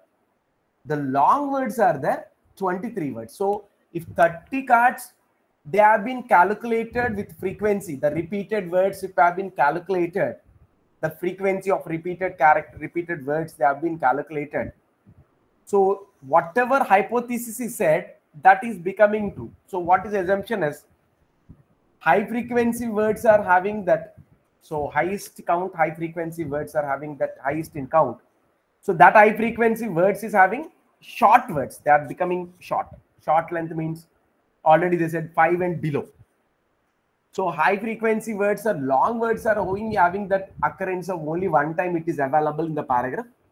Similar way, if it is low frequency is there, the short words are occurred 15 times. So the low frequency is there for the long words is 23. So based on the hypothesis, high frequency words tend to be short. So whenever high frequency words is there, so they are definitely short length. Short length means they said no, 5 and below. So let you think about 5 and below is, see, words which have that high frequency and are short, like 8 by 8 plus 1. So that they are having the length of that, actually length of that 0.89, which is rounded to 1 only. So 1 means that the frequency, sorry, that length of the particular one is going to be that 1, that is total frequency words, and words with high frequency, they are going to be short words, like it is there, most of the times it is repeated, and a is there, an is there. These words are most frequent words they are repeating, like a is there. These words are, they are short, they are repeated more times because less than or equal to 5 characters. No, most of the times these words are going to be articles. So the articles are a and the, a and the is there. No, they are very short, they are very frequent. So that is similar way. The low frequency words tend to be long. Like if you take that insomnia, there is a word called insomnia. So this word is repeated very rare in condition, because the word length is long and most of the paragraphs we don't find this word. Like atmosphere is there, so we don't know when this particular word will be occurred. Even if you read a document with a complete, in that any of the particular environmental aspect is there, at that time they might refer it. But if you compare that it and an and the and articles are there, they are frequently occurred irrespective of that subject of the paragraph. Even you write that a technical article, even you write that a historical article, even you write that a drama, a poet, this A and An and the D are going to be occur because they are less in length, high frequency. So this hypothesis is completely 90% is true.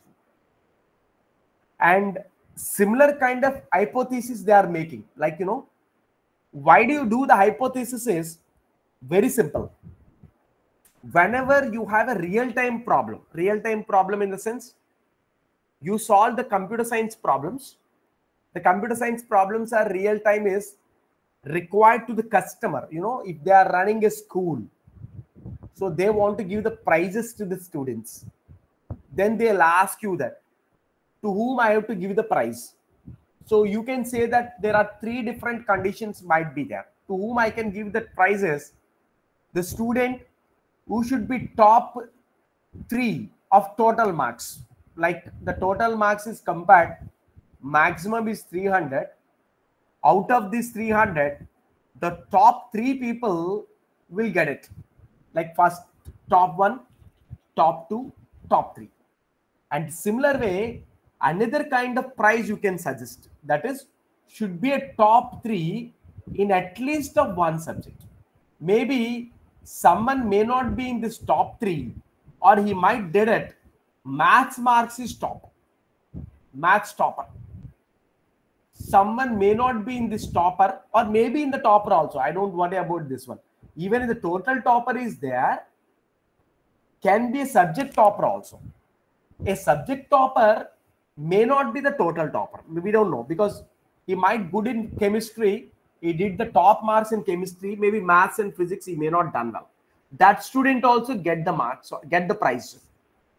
And third suggestion we give it to them is, you kindly divide the prizes, boys topper, girls topper, so that here also we can have that another kind of prizes. So that is prizes for girls and prizes for boys. So this hypothesis we build for real-time scenarios, because sometimes that end user who is using your software product, they will come up with one kind of conclusion, to whom I should give that this is my data is available. Tell me to whom I have to give the price. So then you have to come with 3 kinds of conditions, or 4 kinds of conditions, or 5 types of conditions. So they might choose only 2, or they might choose all 3. That's their choice. So I hope you understand what exactly hypothesis is. Is it clear? Yes, sir. Now, hypotheses are different from one kind of problem to another problem. If you are going for marketing problem, it's different. If you are going for a cloth merchant, it's a different. If you're going for hospital, it's a different. But hypothesis is based on your computer logic, you build it. Based on the data, it's available. Whatever data is available, you investigate on the data and you come to a conclusion. Now, introduction of procedures and parameters. See, until now you have seen the procedures, which is a while loop and execute a set of statements. But now the thing is, the procedure is built like a separate procedure name. A procedure name is used. See, look at here, the procedure name. Here the procedure name is sum maths. So sum maths is taking gen as a parameter. What exactly, you know, gen means it's a gender. It might take that female gender as a parameter, or it might take that male gender as a parameter. We don't know. You can use the same procedure for male student, same procedure for female student. Only parameter changed. So the argument variable is assigned to the parameter value. If you send f, that is assigned gen. If m is sent, the gen is assigned with male, or it might be assigned with female. Whatever value you send it. Of course, it's single quotation. I'm sorry. Yeah. Now, the procedure is called. So you want to call it with the male student or female student. For example, if you call with male student, what happens, you know, it will pick the first card from the pile, move this card X to pile 2.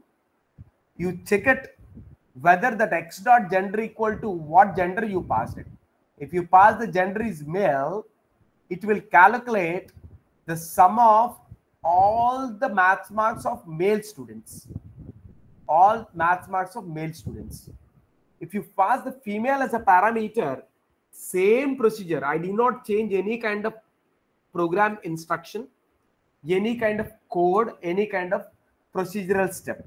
It returns that same procedure. It returns that sum of the maths marks of all female students. So this is the advantage of procedures. What really advantage, you know, the procedure's advantage is write once, use many times, use many times. See, you write the procedure is only one time, that is some maths, but you are using the same procedure for male student, same procedure for female student also. That's the advantage of using procedures.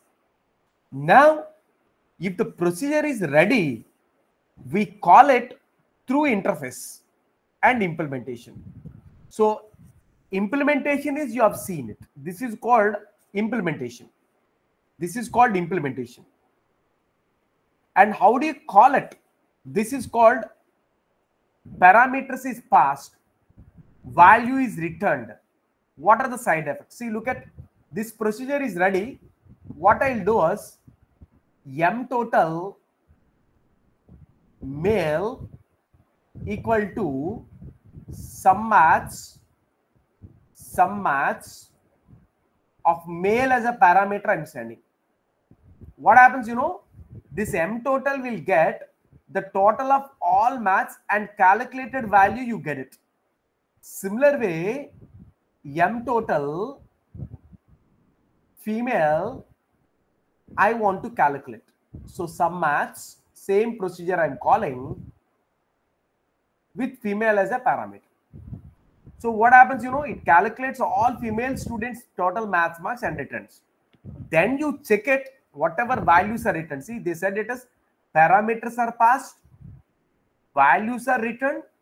After returning values, you can use these values for anything, whatever it's possible. For example, I want to check it who got highest marks, whether my m total male students got m total female. If this is true, do something.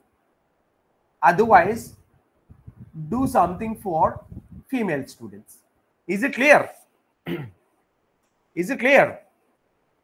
Yes, sir. Yes, sir. So that implementation, if it is there, you can pass parameters, return the values, then use the values for other side effects. You can use it, that values for checking whether who is bigger, who is smaller. So implementation example they have given. See, two different procedures, but functionality is same. See what the functionality is. They want to multiply and return at a single line. Return 0.5 into a plus b.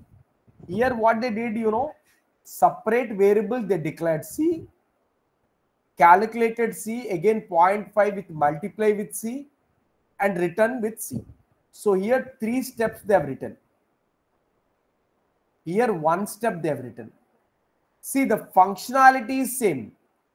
Calculation, everything, output is same. Only writing procedure is different. This is not wrong. This is not wrong. Both of them are right procedures. Only procedure writing job is different. What way they write is their choice. Either write 3 steps or 4 steps. But solving the procedure is not is the important thing. So this is about the implementation. So now the truth table, already actually this truth table we know earlier, and always checks that all must be true. All must be true. Then only, like true and true only true, remaining all the cases is false. Either false and true, false and false, true and false. So that is going to be false. Here anyone is true. Anyone is true. Then it's true. Like true or true is a true. True or false is a true. false or true is going to be true. Only thing is false or false only it will return false. Remaining all cases. So this is pretty much about this third week. So quickly I'll go for the fourth week. Just please stay online. Wait. Just a minute. 1 second.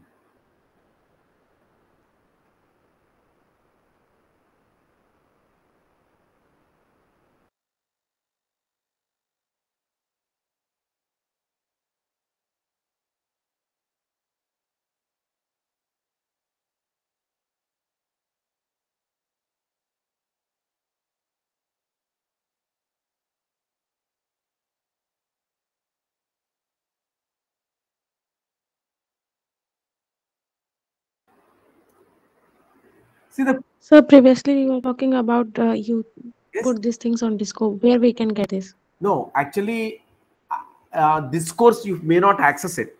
That's the reason after this class, immediately I'll paste this particular link to that my technical team. Already I noted down the recording one. Okay, sir. So they'll upload in the YouTube itself, IITM channel. Okay, Okay, sir. that's better, no? Directly you can Yes, sir. access it. Though this course you are not accessible because you are not having IITM mail ID, so you cannot access it. Yes. After this class, I'll send this recording to the technical team. Okay. Okay, sir. Okay then.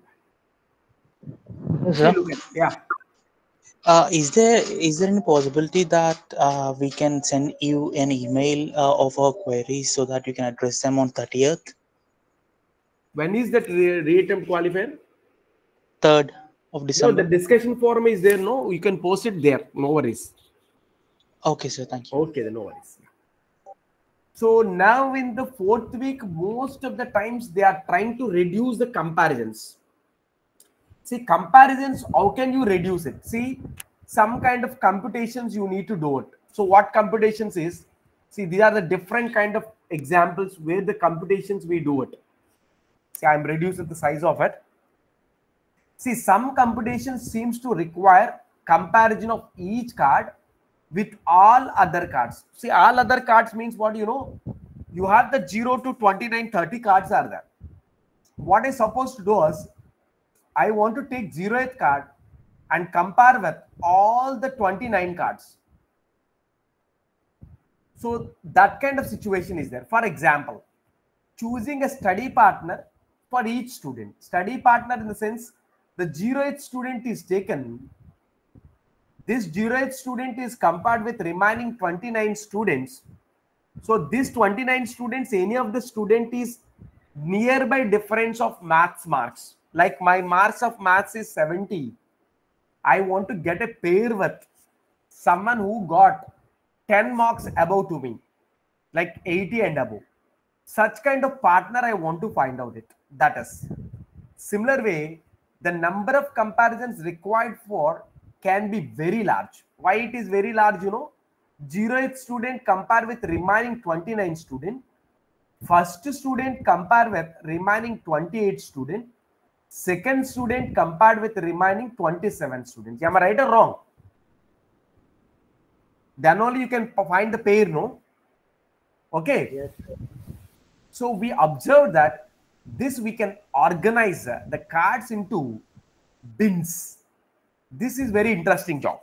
Bins. We separate them bins based on some historic. So some kind of historic we do it. What is historic is? We need only compare the cards within a one bin. One bin only we want to compare. This seems to be significantly reduce the number of comparisons required. Instead of making all 29 cards into one bin, I want to make it into 3 bins. 10, 10, 10. Let you take example. 10 cards in one bin, 10 cards in one bin, 10 cards in one bin. So you need to compare only the 10 cards in the first bin within 10 itself. 10 cards of the second bin, third 10 cards. So that comparisons are reduced. In it, is there any formal way for reduction of comparison? That is, calculate the number of comparisons without binning. Without binning, there is no chance of it. most of the times we go with binning only. Bin means a separate cabin, a separate compartment is run. So use these calculations to determine this factor. So the reduction process. So let you take example. See, look at here example. Already I said 0th student is compared with remaining 28. First student compared with remaining 27. Keep going. So look at, if you want to compare A with remaining 4, you need to compare A with B, A with C, A with E, A with D. Similarly, B has to compare with B with C, B with E, B with D. B with A is already compared. So like that it's done. But instead of it, see, that's what the comparison they did, comparing each element with other elements. It requires A with B, A with C, and keep going. So 4 comparisons required. Similar way, B also same. B is compared with 3 comparisons. It's a keep moving. It's a keep moving. A is already compared with C, so again, you not consider it. The same thing they did it. C is compared with Ru, 2 things. And the last one it's there. D is compared with only E. So if total is there, 4 plus 3 plus 2 plus 1, it's a total 10 comparisons are required whenever 5 elements are there. So what exactly here they want to tell, that simple thing is n into n minus 2 comparisons are required, because when you have that number of elements is there n, so n into n minus 1 by 2 comparisons are required. This is pretty much very easy to understand then. So what way the comparisons are there. Now keep moving. Yeah, here it is. Yeah, the comparison job is growing exponentially. Exponentially means, you know, see, look at, if the number of cards are 2, comparisons is only 1. If number of cards is 3, comparisons are 3. Whenever 4 is there, 6. If keep moving, whenever the number of cards is increasing, like if it is 10 cards, 45, if 100 cards is there, 49,500 comparisons are required. Sometimes if you want to compare that 1 lakh elements, you might require that infinite time. Sometimes it requires to compare the elements only, it takes computer to take number of days to compute it. So what we do, that the number of comparisons are growing. See, the curve is growing exponentially. Exponential growing is done. So this can be avoided. How to reduce this number of comparisons? So using binning system. See, look at how simple is that. So I want to make them groups. So their 5 elements is not a problem. So here they have taken 9 objects was taken. See, 9 objects was taken. Keep binning. So they divided bins. ABC is the 1 bin. So DEF is 1 bin. Then GHI is the 1 bin. So then what happens, you know, number of comparisons here as per it. So if you think about it, actually 36 comparisons are required. If you don't use the binning idea. If you don't use binning idea. So if you use binning idea, so what happens, we'll see that. These 36 comparisons can be reduced. See, comparison for the A is A with B, A with C, and then B with C only. Is it clear? Here 2 comparisons, here 1 comparison. So it is 3 comparisons for each bin. Is it clear? Now total 3 bins, comparisons are 9, but without binning it is 36. With binning it's 9. Similar kind of people, if you make it bins, the comparisons are reduced. So complexity is reduced, means the computer takes very less time to compute. See that how real it is reduced, that 4 times. 36 is reduced to just with 9 comparisons. So this is what the pretty much about that 4th week. They try to solve the problems with always binning the things, you know, grouping the things, then grouping the things and compare it. This is about it. So I'll take that Thursday exclusively, that is qualifier paper, and then first I'll start with the qualifier paper.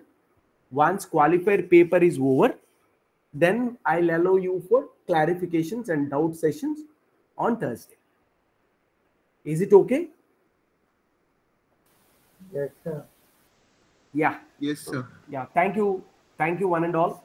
So I'll keep this one in the YouTube streaming. Immediately, I'll paste it Thank now you, sir. after the session. Okay. Sir, can you please explain nested Hello? iteration? Sir, can you please explain nested Yes, iteration? yes, yes. So definitely. See, one loop, it contains another one. See, I'll open a rough one. Yeah. See, look at it. Sir, it is very difficult to understand. Yes, yes. See, I'll tell you that. A while loop is given until file 1 is ended. So in this, let you take the scores data set only. Read card X. Then what you do is, this card we move it to pile 2.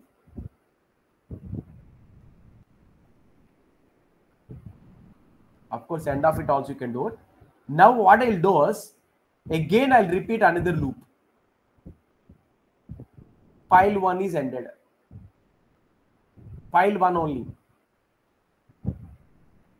So inside I'll do that. Read card Y. Clear?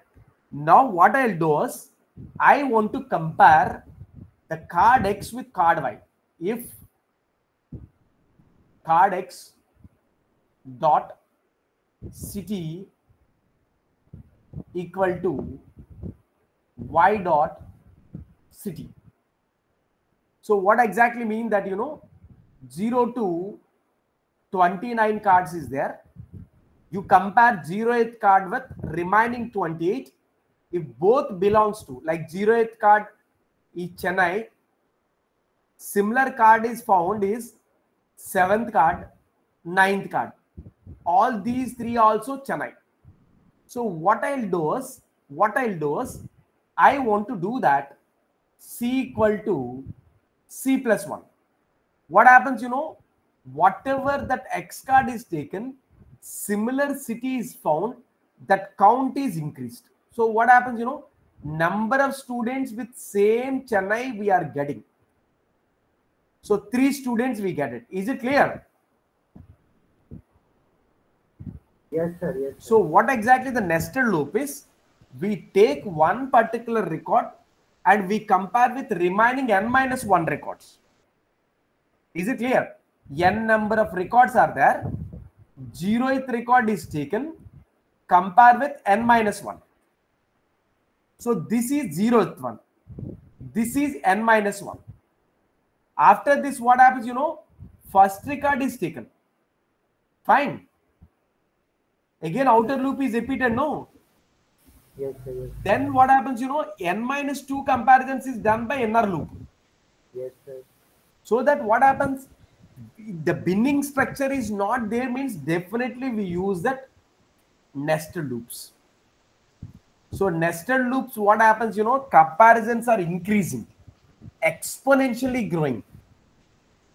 So to avoid this one, we make similar kind of students as a group, like Chennai student as one group, Bangalore students as a one group, and Madurai students as a one group. Then we internally we compare Chennai student maths marks we are comparing, Madurai students maths marks is comparing. So comparisons are reduced. Fine. Yes, sir. Fine. Yeah. So thank you one and all. It's all 8:30. So we are running out of time. So I hope it is all overview is clear. Only thing is we try to recollect that the qualifier paper and we'll discuss on the next day. That could be, I think Thursday it was there. Is it okay? It will be there on Thursday. Yes, sir. But timing is different. I think 8 to 10. Okay. Okay, sir. Yeah. Thank you. Good night, all. Thank you so much. Bye then. Bye. Thank you. Bye. Thank you, sir.